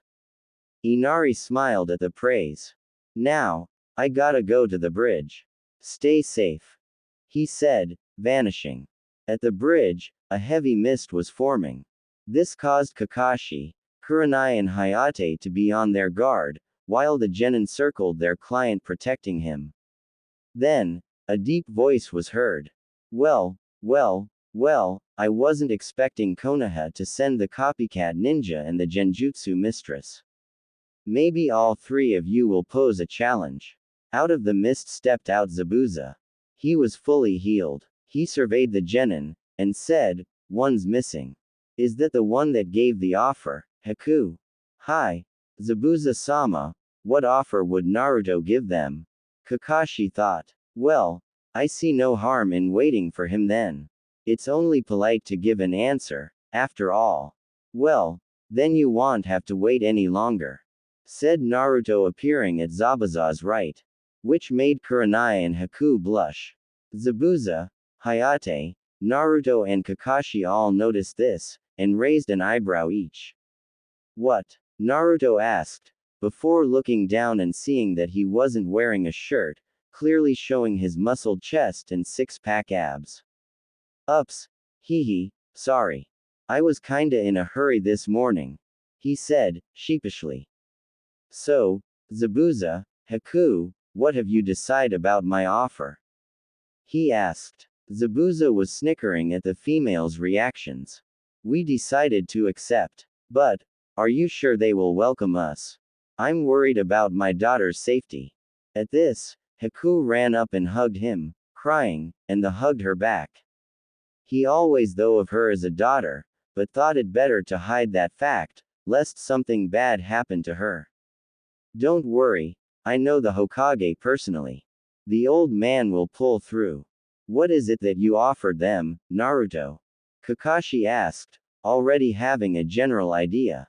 To come to Konoha with us, and be Konoha shinobi. Well, I'm sure Hokage-sama will welcome you with open arms. Kakashi-sensei, you can't possibly mean that this Nukenin will come with us. He tried to us. Sakura screeched, making all the adults, along with Haku and Naruto flinch, and Naruto cover his ears. Kiba said, shut up, damned Banshee, you're too loud. You're gonna burst mine, Akamaru's and probably Naruto's eardrums.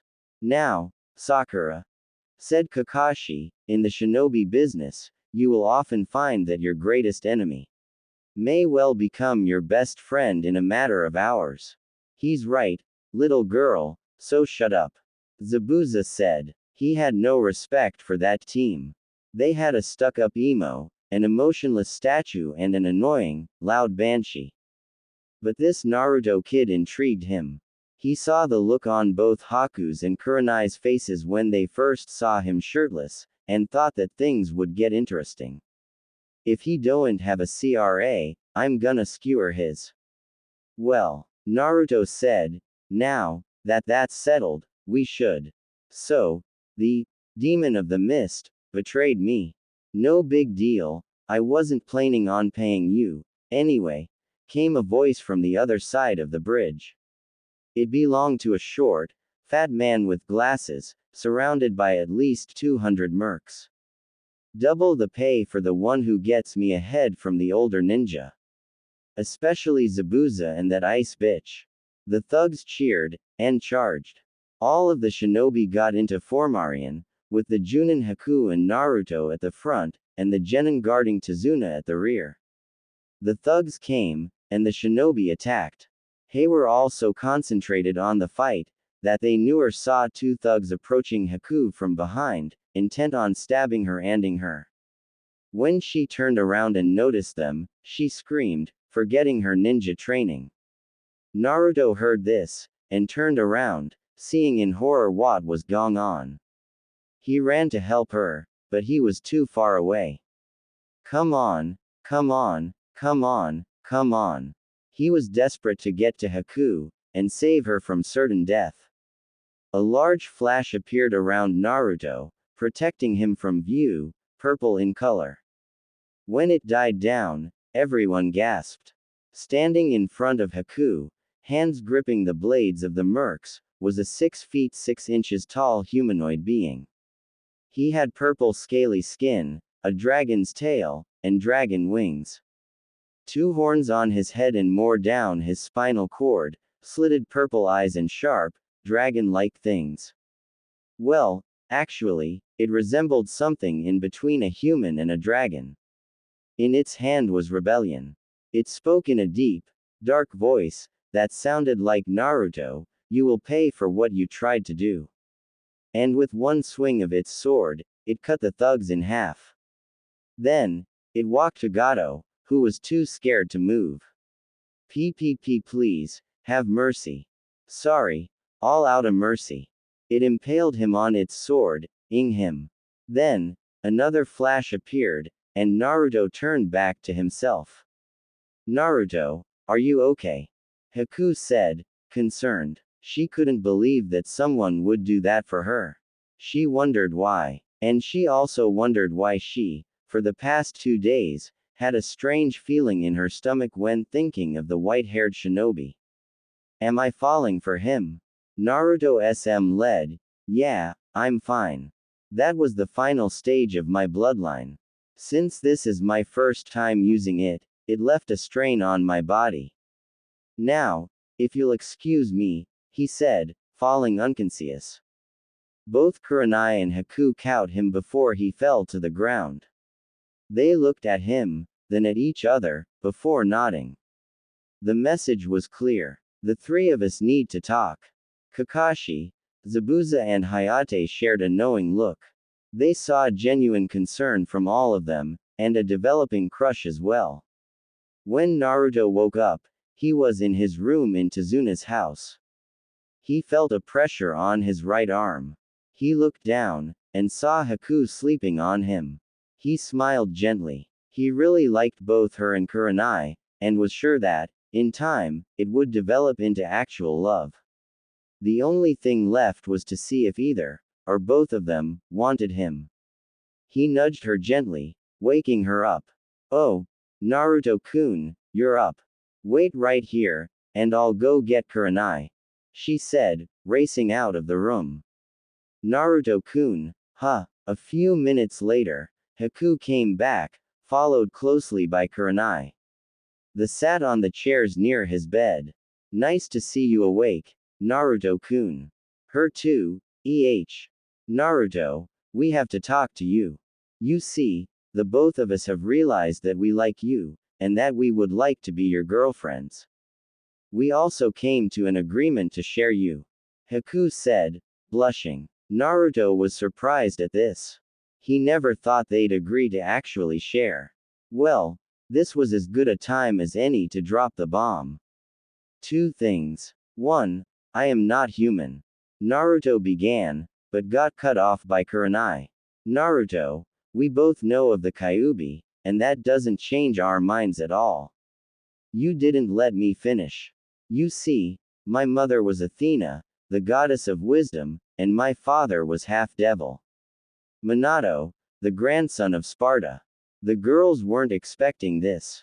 But, they managed to get out of their stupor quickly. So, that scaly purple. That came from my father's side. It's called a devil trigger, and is my devil form. I also have a divine form, but I haven't unlocked it yet. Both girls nodded. That still changes nothing. I still want to be your girlfriend, said Haku. As do I, Kurenai agreed. Well, there's more. According to Konoha law, since I am the only remaining Namikaze, I fall under the CRA, which means that I must have at least 5 wives by the time I'm 18. When I was away, I met 2 girls who I fell in love with. They agreed to the law, and became my fiancés. You would have to share me with them, as well as at least another one. One of the girls is Kyuubi. Now, Kurenai, he said, seeing she wanted to protest. Yuryushi did not want to attack Konoha.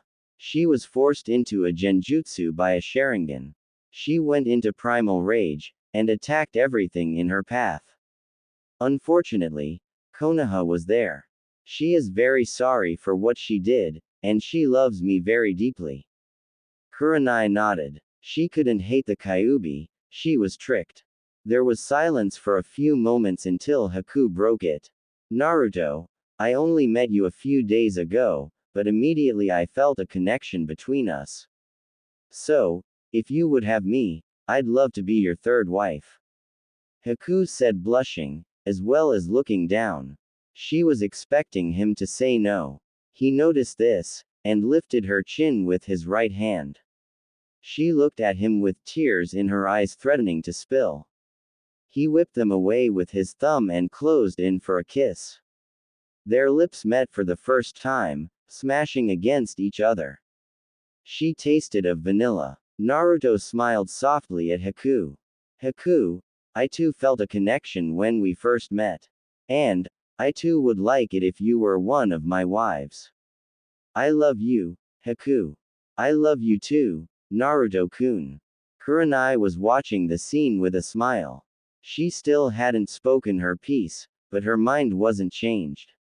She too knew Naruto only for a little while, but she loved him just as much as Haku did. This wasn't a hasty decision from either one of them. The two talked about it all night long.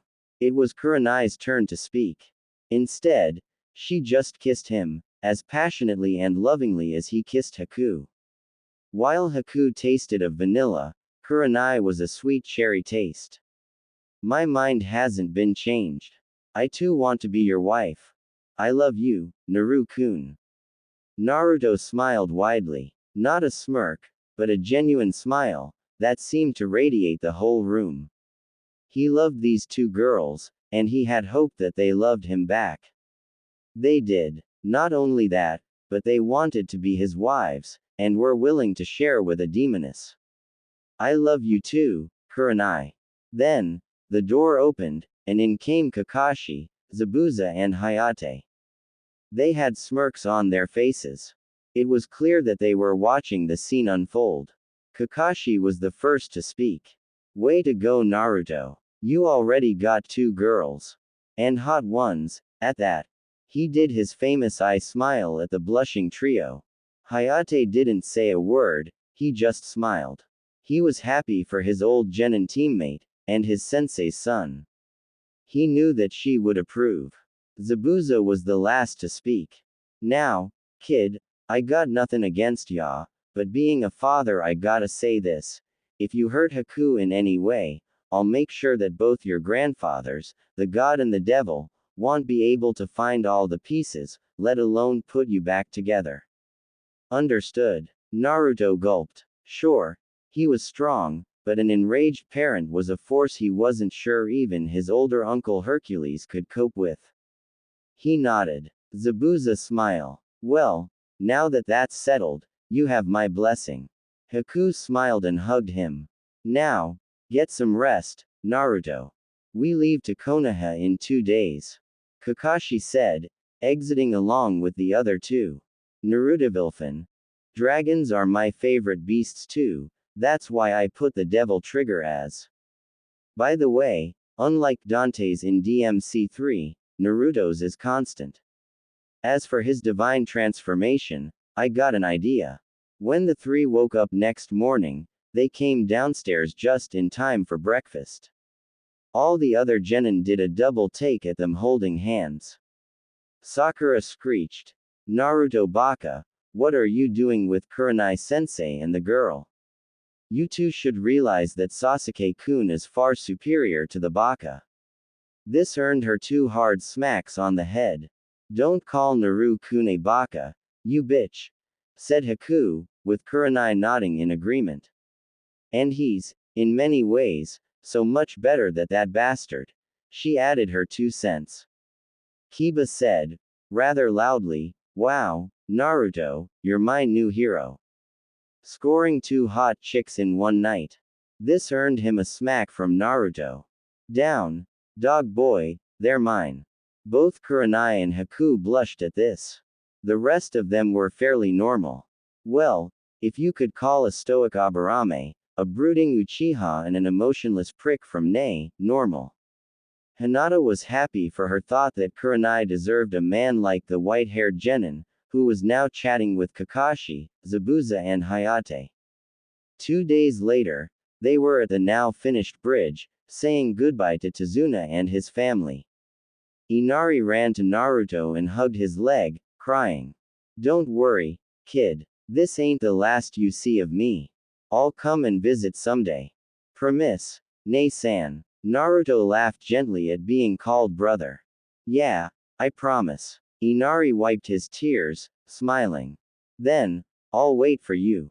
Bye, Nei-san. As the group of shinobi walked away, only Kakashi was able to see the look in Naruto's eyes.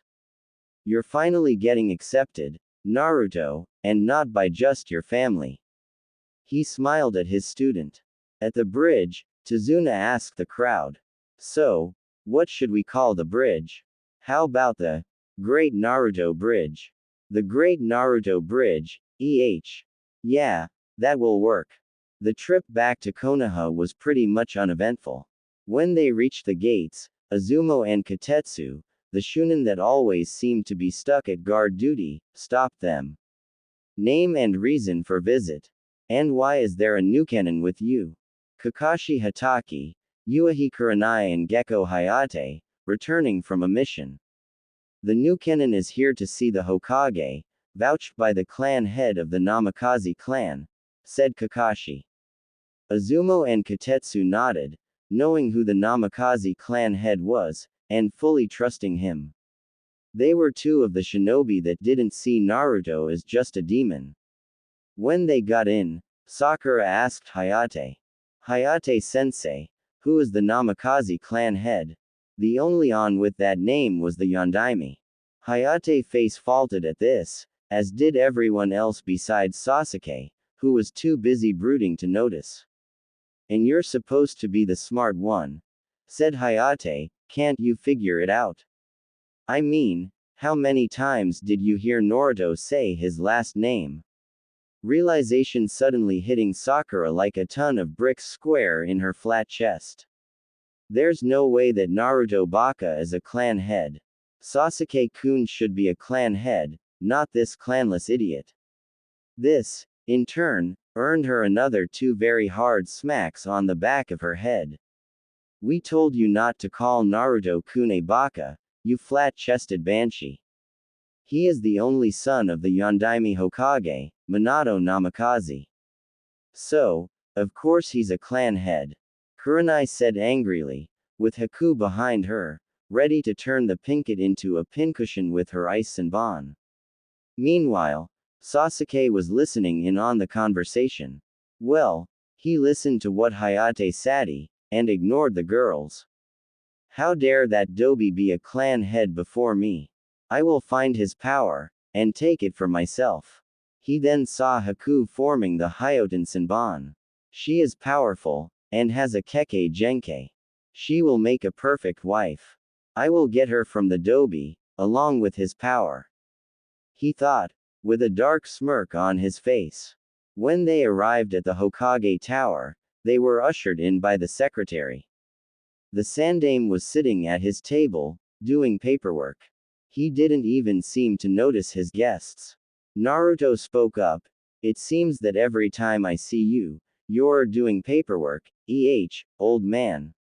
Show the Hokage some respect, Baka, said Sakura, aiming a punch at him, but was stopped by the Hokage's Ki. I would appreciate you not trying to attack a council member, Haruno-san, he said, with a cold edge to his voice. He had been watching the teams since they entered Konoha, and was very angry at the Pinkett for trying to attack his grandson several times. Now that that's settled, Sarutobi said with a happy voice, making everybody sweat drop at the sudden change in attitude. How did the mission go? Hayate then started to explain what happened, up to the point when teams Kakashi and Kurenai appeared, leaving out that he punched Kakashi to the floor. Then, Kakashi took over and explained what happened at the bridge, leaving out Naruto's transformation. The Hokage noticed this, but a look from Naruto told him not to mention it, and that they would talk later. Very well, then. Teams 8 and 7, you are dismissed. Your Junin senseis will bring you the pay for the mission. Team Kakahi, Hayate and Kurenai, stay. You too. After the genin left, Sarutobi turned to the others. What were you holding out, Kakashi? Well, Gramps, answered Naruto in Kakashi's stead. I awakened the devil trigger. This left a surprised Hokage and a very confused demon of the mist. Seeing this, Naruto sighed and proceeded to explain his heritage. Zabuza was slack-jawed after the explanation. Suffice to say that he was now very happy to have agreed with the teen's proposal. Now, as for you two, there is no problem with Haku getting citizenship, and even getting enrolled in our shinobi program if she so wishes. You, Zabuza, however, are another problem altogether. The best thing I can do is have the Shinobi Council vote on the situation.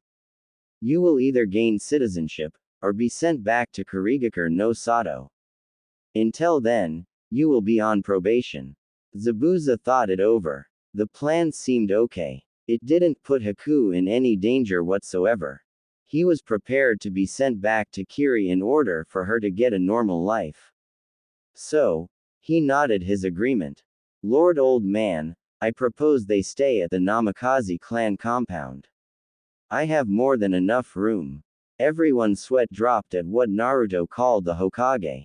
It was typical of him. Showing some, if very little, respect, but still calling him an old man. Sarutobi smile. Of course, Naruto-kun. Is it finished? Naruto nodded. Then, Kurenai joined the conversation. Hokage-sama, I want to inform you that I too will be moving in the Namikaze compound with Naru-kun. The Hokage was surprised. Naru-kun. What had happened on that blasted mission? And why would that be, Kurenai-san? Kurenai blushed. Well, you see, me and Haku-chan kinda fell in love with Naruto, and kinda asked to be his wives, and he accepted. So, we're all engaged. Sarutobi smiled at this. They love you very much, Naruto-kun. You can see it in their eyes. You made the right choice. His musing was cut short, when a white owl flew through the open window and landed on Naruto's shoulder. Ah, Naruto, how were you? It asked, surprising everyone.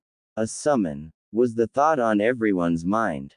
I'm great, Amarantha. And how have you been? Bored. You could summon us once in a while, you know. I gets boring at Olympus. Oh, and my mom says hi. Here's a message from your mom. See you soon, Naruto, she said, and then poofed away.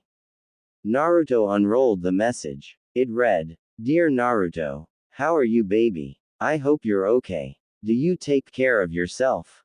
Naruto rolled his eyes at his mother's behavior. I heard that the Chunin exams will be held in Konoha this year, so me, Father Hercules and a few others decided to drop by and watch you there. We will be there in time for the third exam. Everyone says hi. Athena. Well, Haku, Kurenai, it seems that you will meet my family very soon. Old man, Mom sent me a note saying that she and a few others will come here for the third part of the Chunin exams. The aged Hokage nodded. If that's all, then you're all dismissed. He said. Naruto, Zabuza, Kurenai, Kakashi and Haku were walking in the clearing. They just passed the gate, which was somehow left standing after Kyuubi's attack. Naruto cut his thumb and smeared some blood on the seal that was there, and the gate opened. They walked up to the waterfall. Well, this is my clan house. The others were a little surprised. There was a little one-bedroom house built against the cliff side. Naruto smirked at the looks on their faces. Come on, he said, walking in. When they got inside, they were slack-jawed. They were inside a huge living room. On the right, there were a couple of doors, and stairs leading on the second floor. On the left, there were the dining room and the kitchen. The dining room had a big wooden table with 6 chairs around it. The kitchen had a big 2-door fridge, a stove, a counter and cupboards. In the living room, there was a large couch, a coffee table, 2 chairs, a 24-inch plasma TV set. In the corner, there was a stereo. The walls were tan-colored, and there were many plants on the shelves in the room. There were also some painting and pictures. There was a painting of, they presumed, Naruto's parents. There were also a couple of pictures of them, and Naruto as a baby. There were some of Naruto, most from somewhere in the mountains, and one with Kakashi when they started training. He led them through the house. Besides the stairs leading to the second floor, there was a door that led to the cellar. In the cellar, there was a rack with bottles, where Naruto had to smack Zabuza so as to not touch them. On the other side of the stairs, there was a door leading to the library. The library, actually, had 2 floors, both covered with shelves upon shelves of books and scrolls. On the bottom floor, a big wooden desk stood, with a big comfortable chair. On the other side of the wall from the library, stood a room that made Zabuza's mouth water, and Kakashi to pick up his jaw from the floor. The armory. It was divided in 2 segments. On the left side, there were armors ranging from leather, for mobility, to scale armor, even with the occasional plate. There were also helmets in various styles, armored boots, and armored gloves. On the other side, stood weapons. Many weapons. There was everything there. From weapons the ninja and samurai used, like katana, naginata, sai, kusarigama, there were also many others, like the whip, greatsword, longsword, shortsword, bow and arrows, sickle, and many others. There were also blunt weapons, like maces and clubs. The next door led to an indoor hot springs. Here, Kurenai and Haku squealed. The next one was the training ground. It was very big, with training dummies all around, and, also, there was a small body of water there. There was also a ring in the middle. On the top floor, there were the bedrooms, and the master bedroom. Every room, except the master bedroom, was the same. White walls, a bed, a dresser, a nightstand, and a big closet. They were left for the one who used the room to decorate further. Every room had a bathroom with it. They were also the same. A sink, a big tub and a shower and some cupboards. The master bedroom was another story altogether. It had a queen-sized bed with dark royal purple sheets, 2 nightstands, a walk-in closet, 2 dressers. It had no windows, but it had a balcony that overlooked the pond, with the waterfall to the left side of it. It had many plants, and a portrait of High Mother, who was, at the time, pregnant, and his father. The master bathroom was also big. It had a hot tub that could fit in 6 people, a marble sink and shower, and also some cupboards. Also, on that floor, was a door that led to a tunnel. The tunnel went to behind the waterfall. This was an emergency exit. So, how do you like it? Naruto asked when they were back at the living room. Kakashi was curious. Naruto, how did you manage to build this in a few months? Weeks, actually. Kujbunshin. You gotta love that jutsu. It has many practical uses. He said, with emphasis on practical, making Haku and Kurenai blush. Well, then, Zabuza, Haku, Kurenai. You can pick any room you like, except the master bedroom, and if you want something else to decorate it, I'll give you my account, so you can go and buy it. There was a knock on the door. He got up and opened it to reveal a Chunin. He spoke, Namikaze-sama, please excuse me for interrupting, but the Hokage has called the Shinobi Council, he said that you would know what about. And Kakashi-san, the Hokage has also called all the Juninith the village. Yes, I do. Thank you. He turned to the others. Kurenai, take Haku and get some shopping done. Here's the account. Zabuza, you have to come with me, this meeting is about you, after all. Zabuza and Kakashi got going. Hokage-sama, why are we here? And why are the Junin here? The lazy voice of Nara Shukaku was heard. And what are we waiting for? Inuzuka Sume asked, with typical brashness of her clan. We are waiting for Naruto, Kakashi, Kurenai, and the reason for this meeting. The door opened and revealed Naruto, who sat at his space on the table, Kakashi, who went to join Hayate at the Junin side, and a man who everyone recognized as Momochi Zabuza, Kiri Nukenin. One of the Junin spoke up.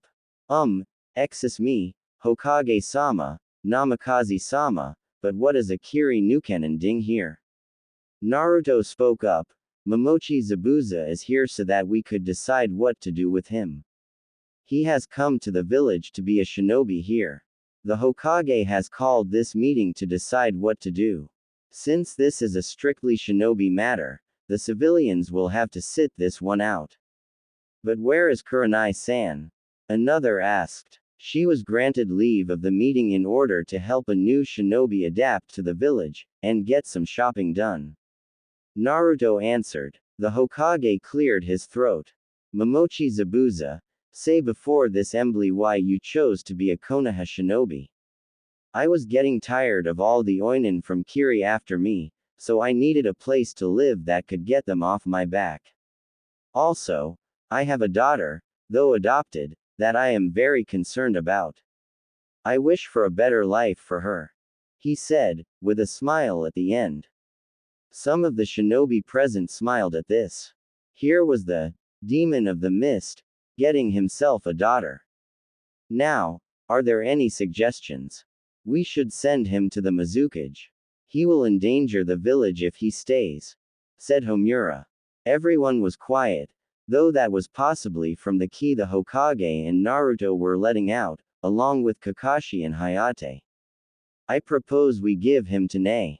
I can train him there to be a better at this village. Danzo said. Now, there was even more key, this time coming from the Shinobi Council and Zabuza, too.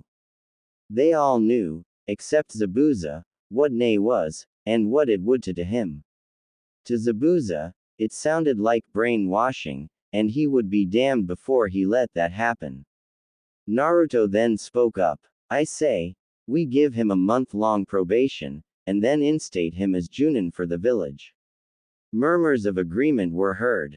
The Hokage said, so, we have 3 suggestions. A vote is in order.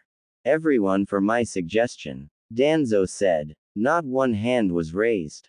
Everyone for my suggestion. Homura said. Now, only Danzo, Kaharu and herself raised hands. Naruto had a smirk on his face, everyone up for my setup? Everyone, except the advisors, raised their hands. The Hokage smiled. Momochi Zabuza, you are hereby to serve a month-long probation, at the end of which, you will be awarded the rank of Junin, and instated as a shinobi of Konohagakure no Sato. Now, then, this meeting is dismissed.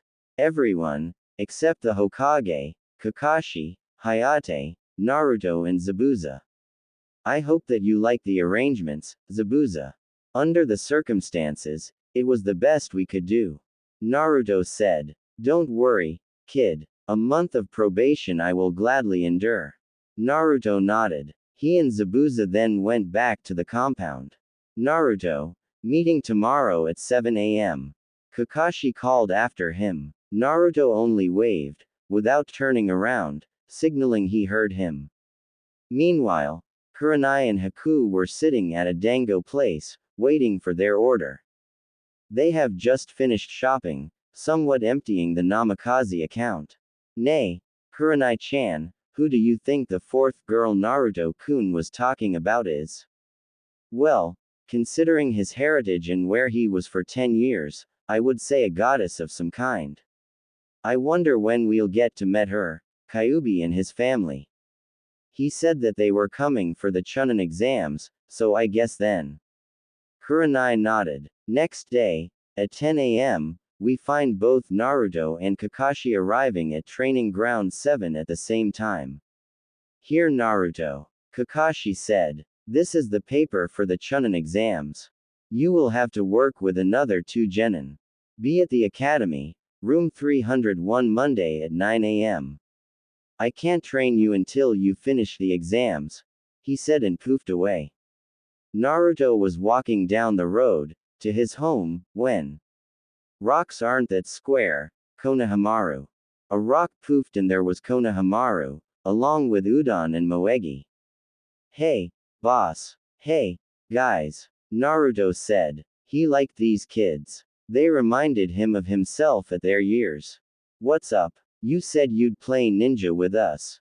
Oh, yeah, well, I got time. Sure. A ninja playing ninja, said a rather banshee-esque voice. Behind Naruto stood Sakura. What do you want, Pinkett? The emo ass dumped you again, so you decided to bug the hell out of good, respected citizens. Naruto asked, getting annoyed. Hey, boss, are you too an item? Konohamaru asked, looking appalled at the very idea of it. Hell, no, don't insult me, Konohamaru, please. And don't let Kurenai or Haku hear you say that. Good. She's too loud and flat-chested. And too big a forehead. Before Naruto could say anything, Sakura started chasing Konohamaru, bent on him. So, he chased after them, hoping to save the poor little guy who was just telling the truth. When he caught up with them, a guy wearing pajamas and makeup was holding Konohamaru by his shirt, threatening to him. Beside him was a blonde kunoichi, who looked around frightened. Kankuro, stop that before he comes. Relax, Tamari, I'm just gonna have some fun with the kid. You better listen to her, makeup wearing freak, or even your brother sitting in the tree there won't be able to save you. Naruto said. Kankuro dropped Konohamaru, and the boy ran behind Naruto. There was a Suna Shunshin and a red-haired kid, with a kanji for love tattooed over his left eyebrow. He had a gourd on his back. Kankuro, you are a disgrace to our village. But, Gaara, shut up or all you. The kid, now identified as Gaara said. Meanwhile, inside Gaara's head, Shukaku was cowering. He could feel both divine and demonic energy just oozing out of the man. Be careful of him, Gaara. He is almost too powerful. What is your name? He asked him. Namikaze Naruto. I am Sabaku no Gaara. This is Sabaku no Tamari, and Sabaku no Kankuro. You know, Naruto said, I can help you with your Tanuki problem, Ikibi. This made the Sand siblings almost pop their eyes out of their sockets. How do you know? I was once in the same condition, but 9 times as worse. 9 times as worse. Kyuubi no Yoko. If you could help me, I would be forever in you debt. Gaara said. Great. We will meet after the exams. Just make sure you don't anybody. Got it. Gaara nodded, and the Sand siblings went off. Monday came, and Naruto was going to the academy. He got there 5 minutes to 9. In front of the academy, Sasuke and Sakura stood. He hit himself on the head. Great. Just great. I have the emo ass and the banshee. I'm gonna Kakashi. Before they could say anything, he said, shut it and get inside. Inside, there was a row of genin in front of 2 others that were guarding the door to room 301. More likely 201. Idiots. Sasuke said. Cut the pathetic genjutsu, will you? Even Sakura could see past through it. Of course. We're obviously on the 2nd floor. Naruto smacked his head. Idiots. They were walking up to the 3rd floor, when they were stopped by a green-clad genin, with caterpillars disguised as eyebrows. He said, Yosh, I wish to fight the Yount HFUL Rookie of the Year. Are you he? Are you Sasuke Uchiha? Rather loudly. Sasuke nodded. You're gonna get your amo handed to you by the loud kid, said Naruto. Sasuke smirked. Please, Dobi, I could beat this one with a blindfold on. Naruto snorted and went past them to the 3rd floor. There was Kakashi there waiting. Kakashi, why did you put me with them? Naruto asked, in a tone that was like Kakashi justed his cat. I'm sorry, Naruto. Kakashi answered in the same voice. I really am. But, you need a genin team to compete in the exams, and they were the only ones available. The 2 walked up. Sasuke looked like a stampede hit him. What happened to you? Kakashi asked, not sounding concerned. In fact, he sounded almost pleased. We ran into a spandex wearing Rock Lee. He told Naruto, ignoring the other 2. Taijutsu master. Be careful, he's one of the best in Konoha. Hey, so am I.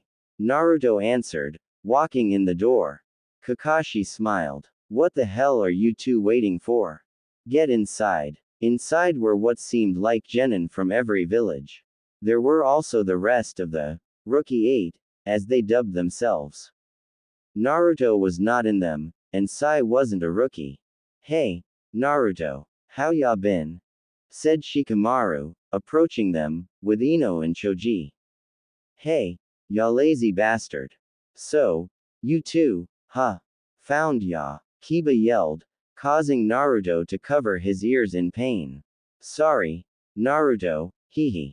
I forgot about your hearing.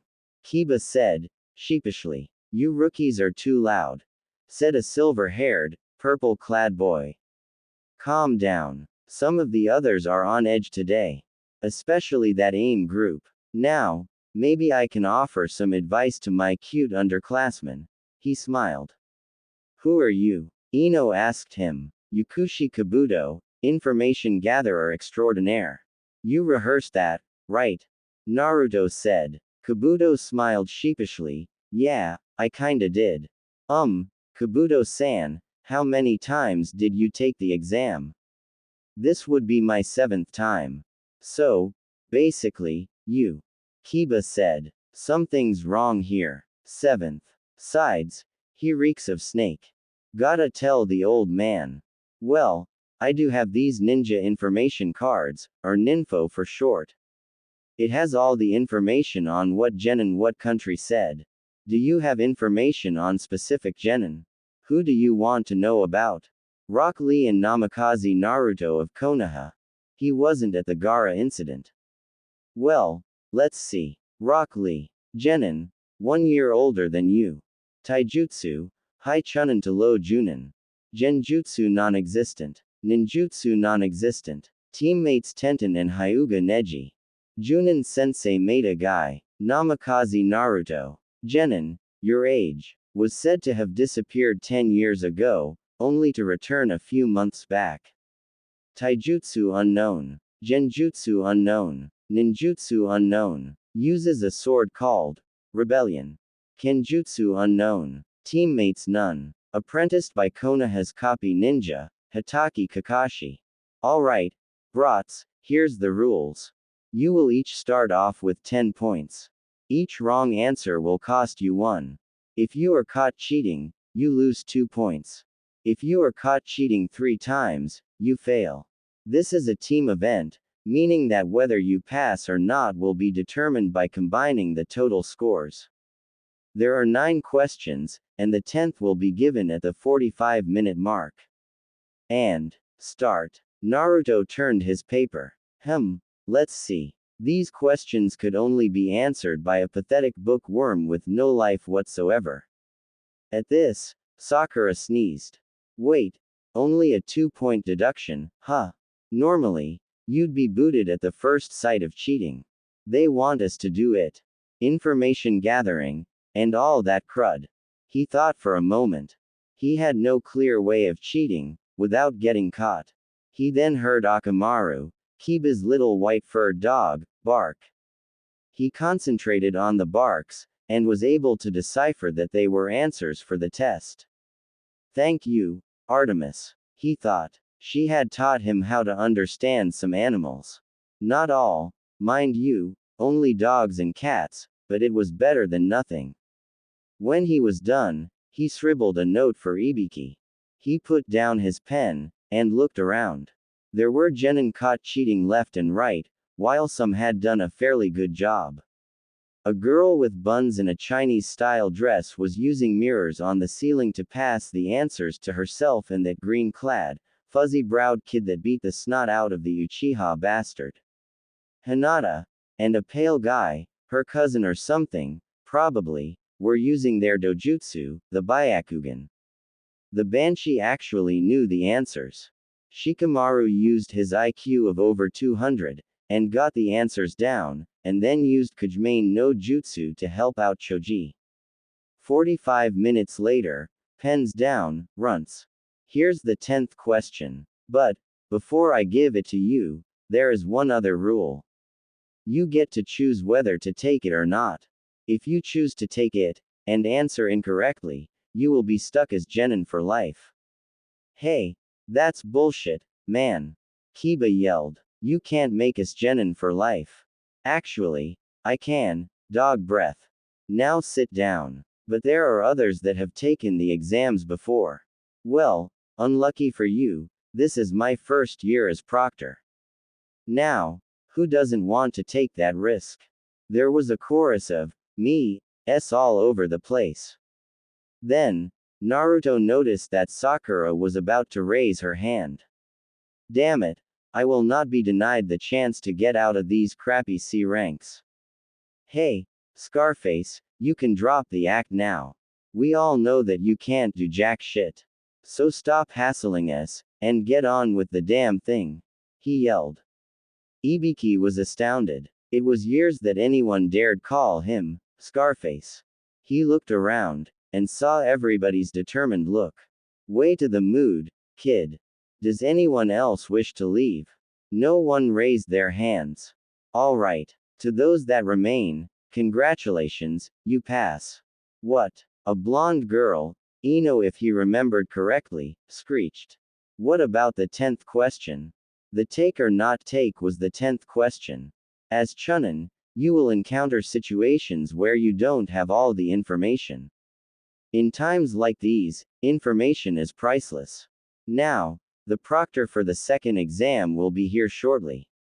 As he was saying this, the room was filled with mist. Out of the mist, a tall and imposing figure rose. The fog disappeared to reveal Momochi Zabuza, now with a Junin vest and Konoha Hitai on his forehead, tilted to the left. Ibiki-san, I expected more of you. 23 teams. Well, there are some unique ones this year. The scarred Junin answered, eyeing Naruto. Well, I'll be sure to cut them down in half, at least.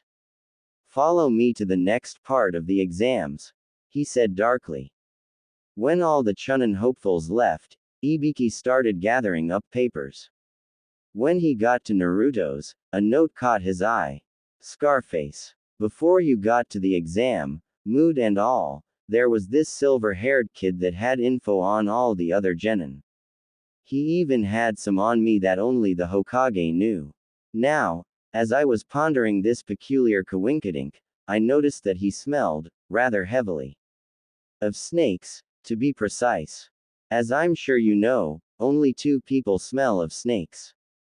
One would be our resident crazy snake lady, Mitarashi Anko, and the other would be that gay pedophile that we all know and hate, Orochimaru. Seeing as how the kid failed 7 times already, I'm more inclined to believe that he serves the bastard Orochi, since if he was under Anko's wing, she would have kicked his after the first time. By the way, here's a number of a very good plastic surgeon, just in case. Naruto. Ibiki grumbled at the last line. He did not need a plastic surgeon. But, nevertheless, he heeded the brat's words. Now I have to tell the Hokage about this. Stupid Gaki. At Training Ground 44, or, as it was known, the Forest of Death, all the genin were waiting. Now, brats, listen up. This here's the Forest of Death. I'm sure you can imagine why the name. The object of this exam is to get a scroll. Namely, one of these. He held up 2 scrolls. One was blue with the kanji for heaven, and the other was brown, with the kanji for earth. You will sign these, he said as 2 chunin were handing out papers. Naruto looked at his blood slips. You mean, we're allowed to in this one? Awesome, he said, scaring all the genin, except the Aikibi Jinchuriki. Zabuza nodded. The genin filled them out, and exchanged them for a scroll. Everyone take a gate. The exam starts in 10. Team 7 was in front of gate 24. We should have a code. It will be A. Naruto just tuned Sasuke out. He really didn't give a shit about some code made up from the emo. Then, Zabuza's voice was heard over the speakers. Alright, brats, the second exam starts. Now. They were jumping through the trees. Naruto had told them, rather forcefully, that he would be the one who would carry the scroll. It was heaven, so they needed an earth one. Hold up, pricks, I gotta do something first. Naruto spoke up. What you baka? Sakura asked, louder than the average person would. I gotta take a piss. You baka, you don't say those things in front of a lady. Hey, you asked. Sides, I don't see no lady here. He answered as he went behind the trees, leaving a pissed Sakura and a brooding Uchiha. It comes almost automatically, doesn't it? Whenever you type Uchiha, you have an urge to type some variation of brooding. Weird. Sasuke and Sakura were waiting. And waiting. And waiting. What's taking the dobi so long? Said an annoyed Uchiha. Sakura was about to make an insulting remark for the white-haired devil, or god, or whatever, when 2 thunderclaps were heard, followed by Naruto returning. What took you dobi? Yeah, baka, answer Sasuke-kun. Naruto rolled his eyes. I was taking a piss when an aim nin tried to take me out. That didn't end up quite the way he planned, though, he was interrupted by a large gust of wind that blew him away. He landed a couple of miles to the south. Damn, what a trip. He thought as he dusted his coat. He heard a hissing noise behind him. He turned around, and saw Holly. That's one big-ass snake. The snake got ready to devour him, when it was sliced in half. What sliced it was what had gotten Naruto's attention. It was tall, taller than Naruto, standing at around 7 feet. It was clad in demonic-looking gray armor with blue veins on it. Its helmet was shaped like a demon's face, with glowing yellow eyes, and 2 horns going from the top of its head downward. It had a purple cape and a Zweihander surrounded by blue flames in its hand. Naruto's eyes widened. Nello Angelo. But weren't you? He was cut off by Nello Angelo getting into a stance and taunting him with his hand. Come on. Naruto smirked as he pulled Rebellion off of his back. This party's getting crazy. Let's rock. They charged at each other. Nello Angelo raised his sword, going for a vertical slash, which Naruto stopped with the flat of his sword.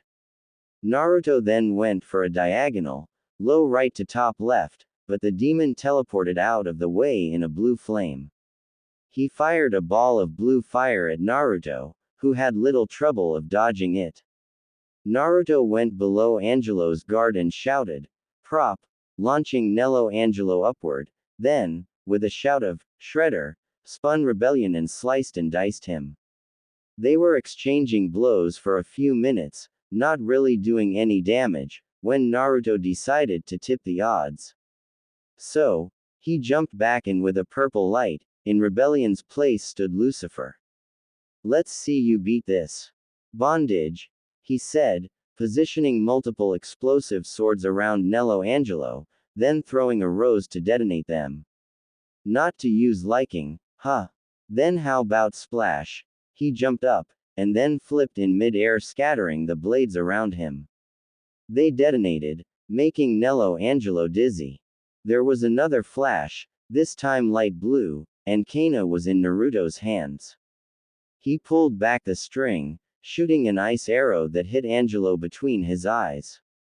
Nello Angelo then stabbed his Zweihander in the ground, and a blue energy surrounded him. When it died down, he was now taller, at around 12 feet, almost double the height Naruto stood.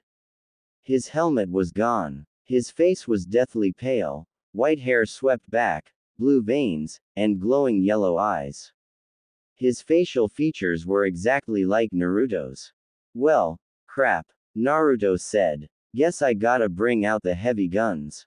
There was a red flash, and Rebellion was back on his back. Then, a purple flash, this time darker, and Naruto transformed to his devil trigger. "What's the matter? Dragon got your tongue?" Nello Angelo said nothing, instead charged at Naruto. There was a bloody battle, blow met blow, spilling both devils' blood. Nello Angelo flew up and summoned blue swords of energy that were circling Naruto. They went for the stab, but he managed to dodge. Naruto then took to the air too, pulling out ebony and ivory, shooting the summoned swords that kept coming his way. He managed to hit Nello Angelo in the leg, which caused him to fall to the ground. Before he could get up, Naruto plummeted to the spot he was, with Rebellion in front of him. Nello Angelo tried to move, but he wasn't fast enough, and got stabbed in the heart. "Not so hot now, Naruto said, dusting his coat. Nello Angelo smirked. "Congratulations Namikaze Naruto. You have won the right to use the blade of your great-grandfather in battle. I was sent by your great-uncle, to test you, and to see if you are worthy to carry his blade and his legacy. Remember, might controls everything, and without strength, you cannot protect anything, let alone yourself." A bright blue light encased him, and when it died down, in his stead there was a sword. It was an okatana. It had a black sheath, with a yellow band tied around it. Its guard round, a golden color, and its handle white with a black strip in the middle. At the top of the guard and the bottom of the sheath there were gold designs. "Yamato," Naruto whispered, picking up the sword. It resonated with a blue light, before dying down. Naruto turned to a tree, and with a shout of, "Judgment cut," he pulled it out of its sheath with lightning speed, causing it to cut the tree in half. "Hey, I'm gonna like this sword. Thanks Uncle Virgil," he said looking down. "Guess I gotta go back now. Damn." He walked in a clearing. There was Sakura, who was being held by her hair by a sound Kunoichi, the fuzzy-browed kid, Lee if he remembered correctly, who was fighting the girl's teammates, and Team 10 was hiding in the bushes. He raised an eyebrow. "Hey, guys. Did I miss something?" Everyone stopped what they were doing to see who the newcomer was. Lee was the first to recognize him. "Naruto-kun, it is most youthful for you to come and help in our time of need." Right. So, somebody mind tellin' me what's goin' on here? The white-haired god devil said. These three Oto shinobi have most unythfully tried to Sakura-chan and Sasuke-san while they were unaware of their presence. Had I not come, she most surely would have been defeated by now. Aha. And, where's the ducked bastard? Sasuke-kun is unconscious. Some freak from Kusa bit him in the neck and gave him some markings. Really now. What a story. Mine's better, though. I fought a demon. Look at what I won. Yamato appeared in his hand. He pulled off a judgment cut, and cut off a spiky-haired Sound Genin's arm. The other two paled. Now, you two might wanna give me the scroll, or you gonna lose much more than an arm. The Genin who looked like a mummy, with only the left eye and ear visible nodded and pulled out a heaven scroll. Here, he said. Let's go, kin. The girl nodded. The mummy picked up their teammate and they disappeared. When they were gone, there was a blast, and Sasuke came out, covered in black markings, and what seemed like black chakra oozing out of him. This power. This is the power I need to Itachi. He looked at Sakura and asked, who did that to you, Sakura? Sorry, emo man, but while you were putting on you tights, they managed to get away in their sound mobile. Naruto could hear Team 10, well except for Ino, trying to hold Snickers. Now calm do, Captain Emo, you'll get your cape in a knot. We got both scrolls, now let's get to the damn tower.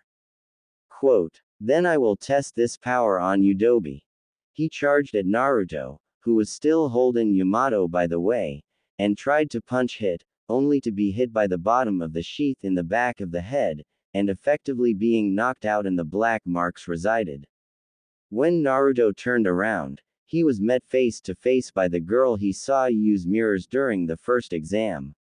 Hey, can I help you? He asked, a little freaked out. She came even closer. Where'd ya get that sword, huh? Family heirloom. Can I see it? Well, quote, please, please, please, please, please. Alright, here. She took the sword, but it shocked her hand and she let go of it. Naruto was able to catch it before it fell. Sorry. Hey. He said sheepishly, guess Yamato's a little picky. The girl nodded, a little sad, but still admiring the sword. A pale-eyed, long-haired boy was a little behind her. He had the look of greater than thou about him. A Hyuga. Why do they always smell of lavender? Even the men. That's too bad. It's a very beautiful sword. Anyway, there you are, Lee. Come on, we still have to get our scroll. Yo, weapon girl, which scroll y'all need? He asked them. Heaven. Here. Consider it thanks seeing as how your green-clad weirdo saved my teammates, as much as I dislike them. Or outright hate them for that fact. Thanks. Now come on, you can accompany us to the tower. Meh, whatever. Hey, Dobi, who left you in charge? It should be Sasu. Sakura screeched. Well, seeing as how Emazilla is out cold, I'm in charge.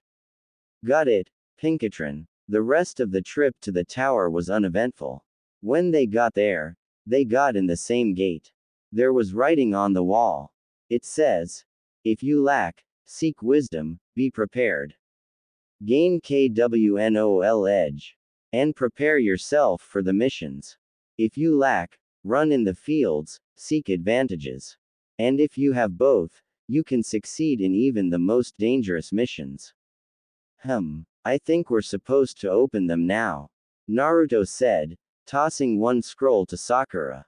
Then, a groan was heard and Sasuke began stirring.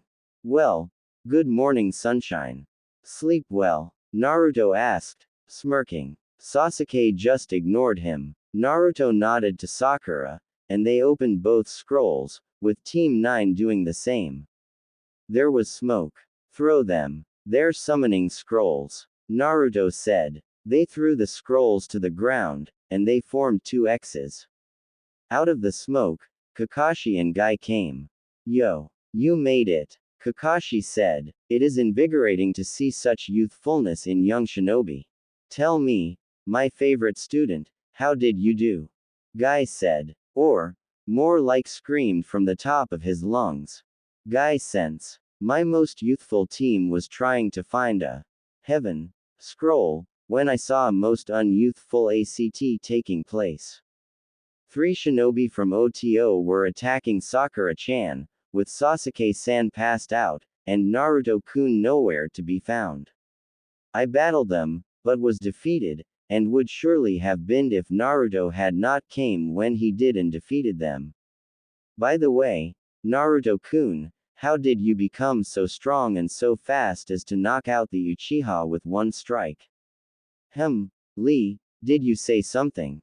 Was Naruto's answer, causing Kakashi to swell up with pride. Well, my eternal rival, it seems that you have succeeded in transferring your annoyingly hip attitude to you apprentice. Lee, you now have an eternal rival yourself. I am proud of you.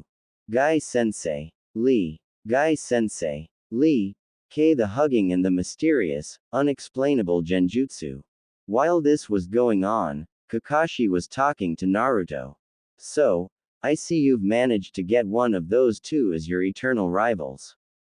Seems like it. What is an eternal rival, by the way?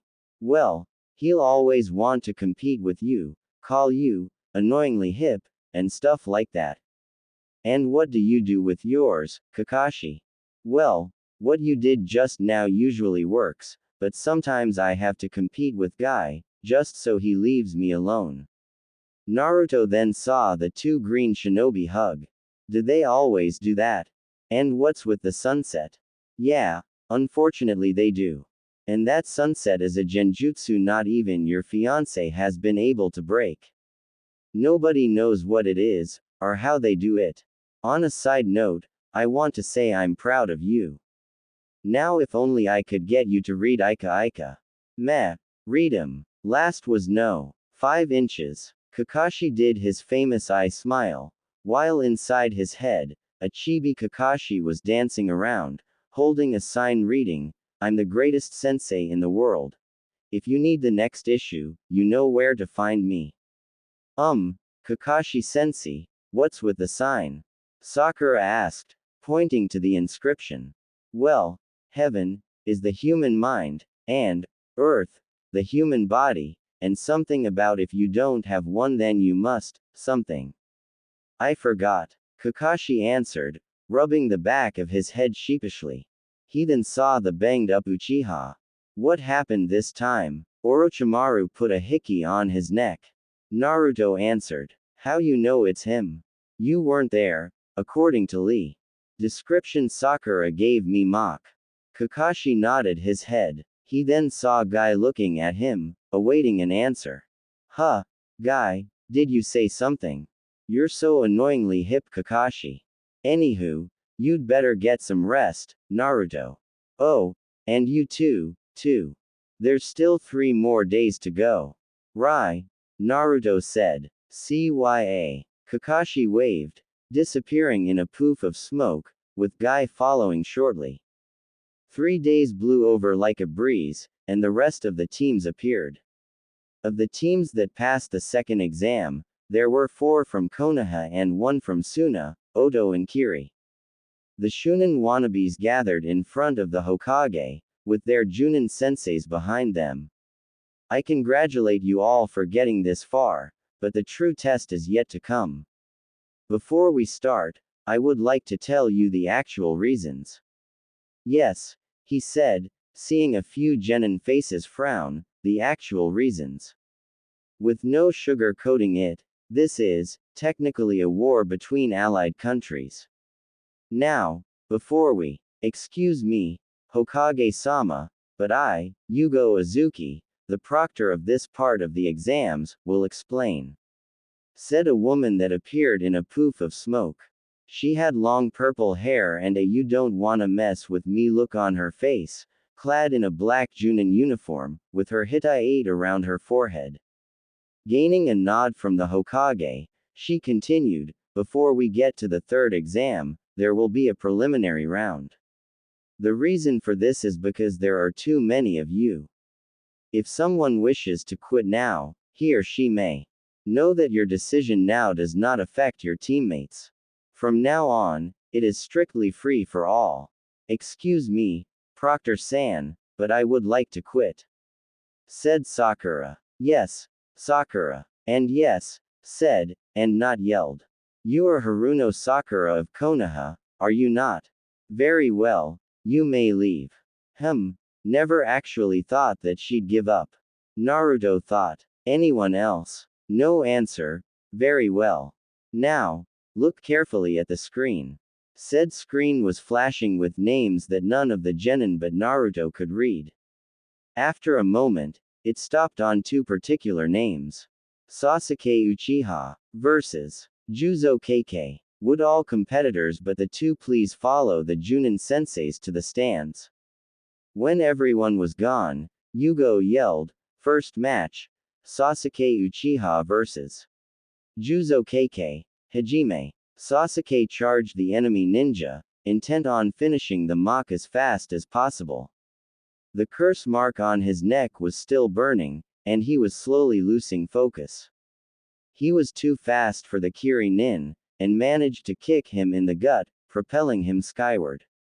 He then disappeared and reappeared behind him, kicking him downward, following by a few more kicks as he fell. When Juzo hit the ground, he was unconscious. Shosha, Sasuke Uchiha, stupid brat copied a move that Lee earned through hard work and dedication. He should be strung by his toes for that. Naruto thought, a little annoyed, with Kakashi, Lee and Guy thinking along the same lines. The screen got started again, and all eyes were directed at it. Sabaku no Gara versus Zaku Abumi. This'll be fast. Hey, where'd Scarecrow get to? Probably getting the hickey sealed. Stupid brat getting himself into 9 kinds of trouble other people have to fix for him.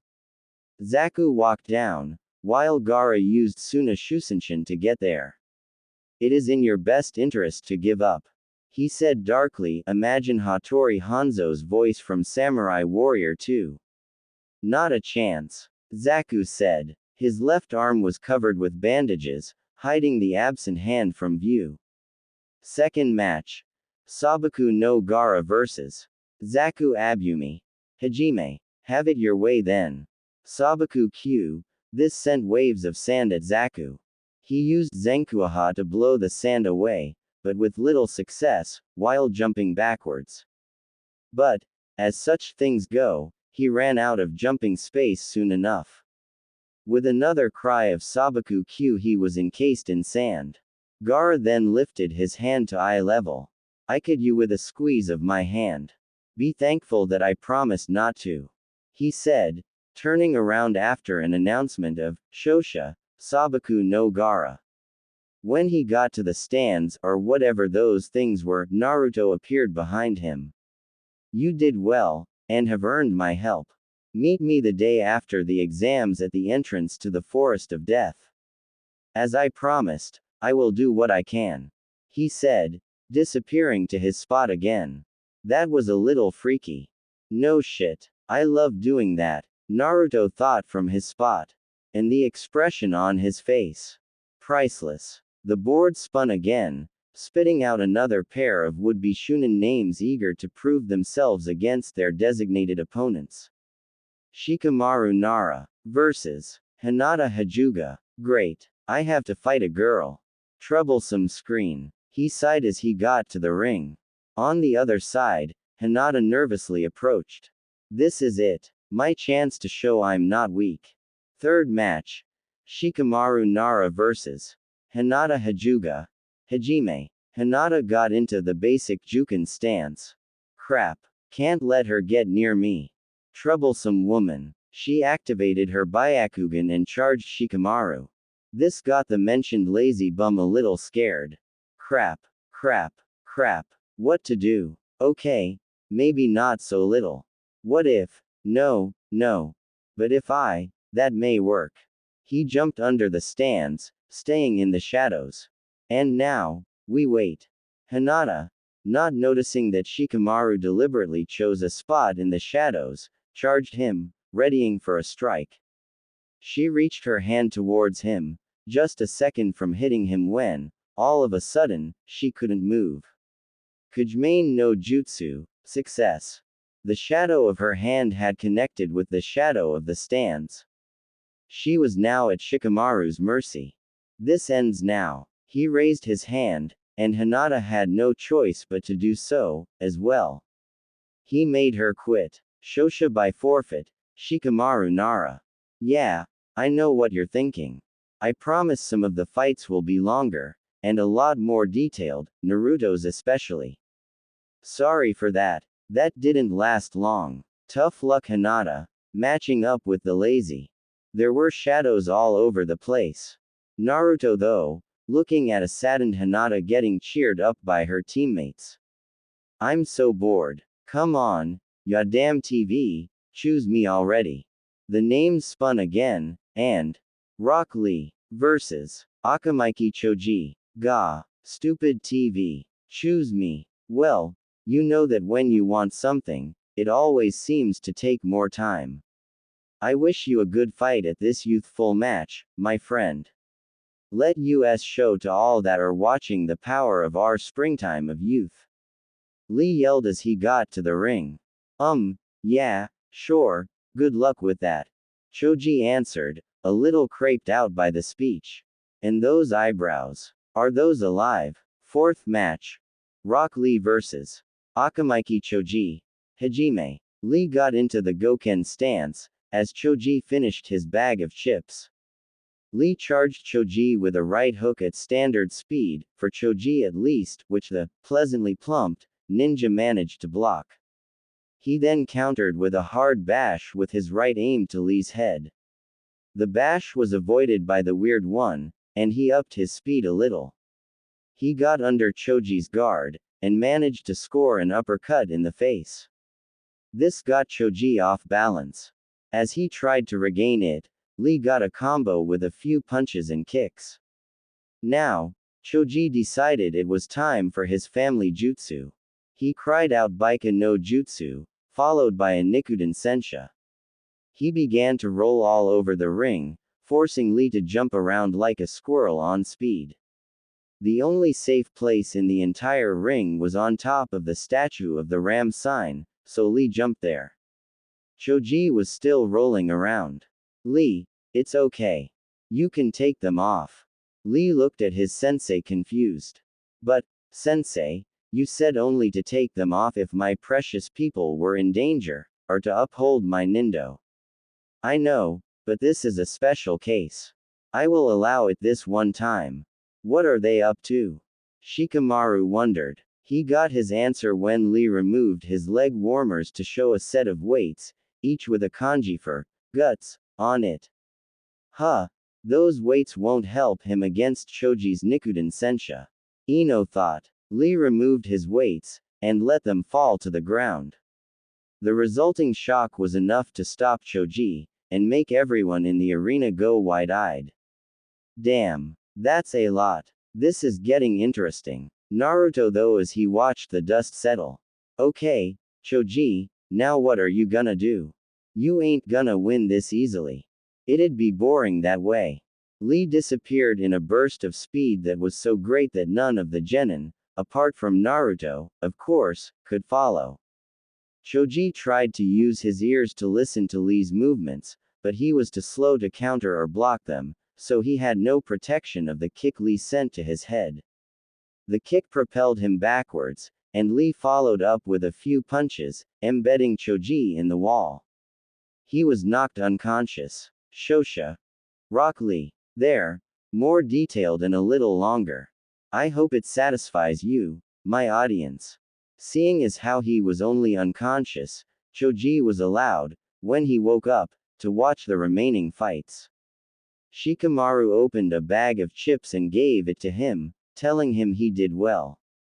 Naruto was watching the two, going over the fight in his mind. They were even during the first part, but Choji dominated the second one. Only after Lee took of those weights was he able to beat him. They're good, both of them. But how good? I guess I'll have to fight him and see. There was a poof of smoke behind him, and Kakashi appeared. You sure took your sweet time. Sorry. Hee hee, Kakashi said, scratching the back of his head sheepishly. What I miss? Gaara beat Zaku. Shika beat Hinata. I got bored. Lee beat Choji, though he put up a good fight and I'm still bored. The board spat out another two names.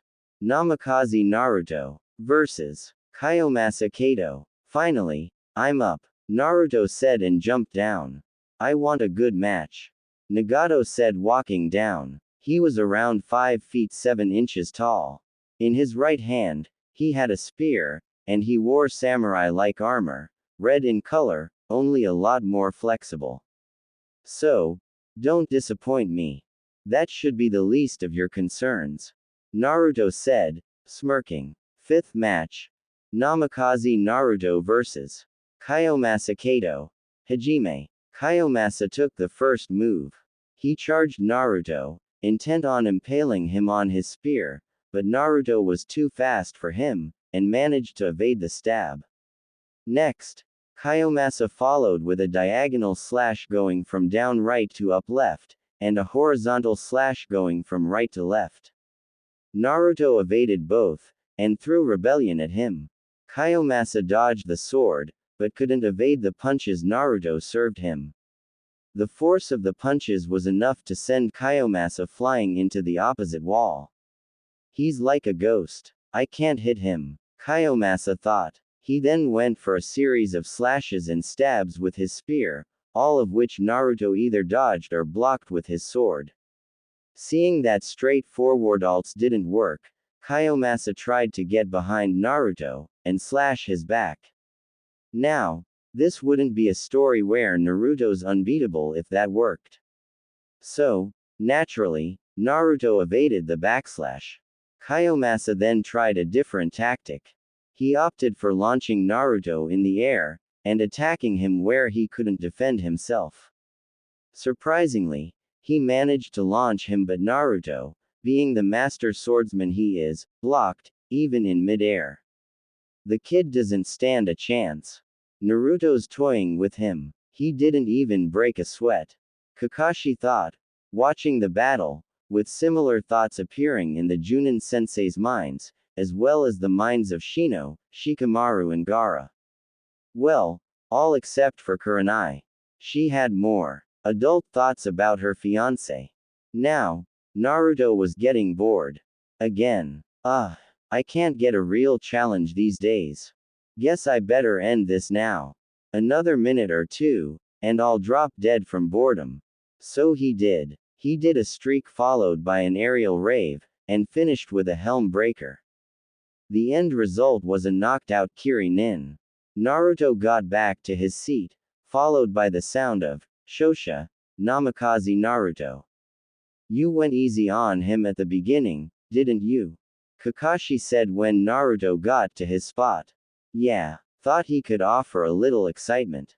Was wrong, I guess. Man, I'm bored. The TV fired up again, and the next two lucky contestants were Aburame Shino versus Yamanaka Ino. It seems that my time to compete has come. Shino said, this surely shall not take long. Go get him, Shino. Kiba said, nodding. On her end of the field, Ino was a little frightened. Ah, I hate bugs. I hate bugs. I hate bugs. Ups. Did I say a little? Hee hee. Anywho. Sixth match. Aburame Shino versus Yamanaka Ino. Hajime. While Ino got into the opening stance of the standard academy style, Shino just stood there. Okay, anyway, Ino charged him, ing her right hand back, for a slug in the face, but was stopped by bugs. They crawled onto her arm and up towards her shoulder. She started to jump around uncontrollably, and scream, get them off me. Get them off me. Trying to get them off. What the? Troublesome woman. Munch, she lost Munch. Damn. Poor Ino. I do believe that she will lose. Kakashi said. What is that? Some kind of rain dance? If it is, it ain't workin', Naruto said. We're indoors. Even if it worked, we wouldn't see it, till we got back outside. Ah, good point. On the ring, Ino was still running around, waving her hands like a lunatic, till she finally, you thought stopped, right? Wrong. Ran into a wall, promptly knocking herself out. Shoshibai, knockout. Aburame Shino. This has got to be the most bizarre mock in history. Naruto said confused. You should have seen when your dad fought an Iwa Junin. The end result was 2 broken ribs and a cracked skull, and your dad barely lifted a finger. Really? What happened? Dude pissed his pants when he saw your dad, and then slipped on the puddle on the floor trying to run away. Damn. Please divert your attention to the screen. Sabaku no Tamari vs. Tenten. 7th match. Sabaku no Tamari vs. Tenten. Hajime. This won't end well. Well, for Tenten at least. Naruto said. And why is that? Last time I checked, wind blows away weapons. Good point. The match was pretty one-sided. Although Tenten gave a good fight, Tamari used her fan to blow away all the weapons. The result was in Temari's favor. The rest of the matches went pretty quickly. The Suna puppet master fought the mummy from Odo, with Kankuro winning. The 2 Kunoichi left, Kin from Odo and Koma from Kiri, fought with the win going to Kiri. And, lastly Neji Hyuga and Kiba Inuzuka battled. Neji managed to anger Kiba enough to make him sloppy, so he won.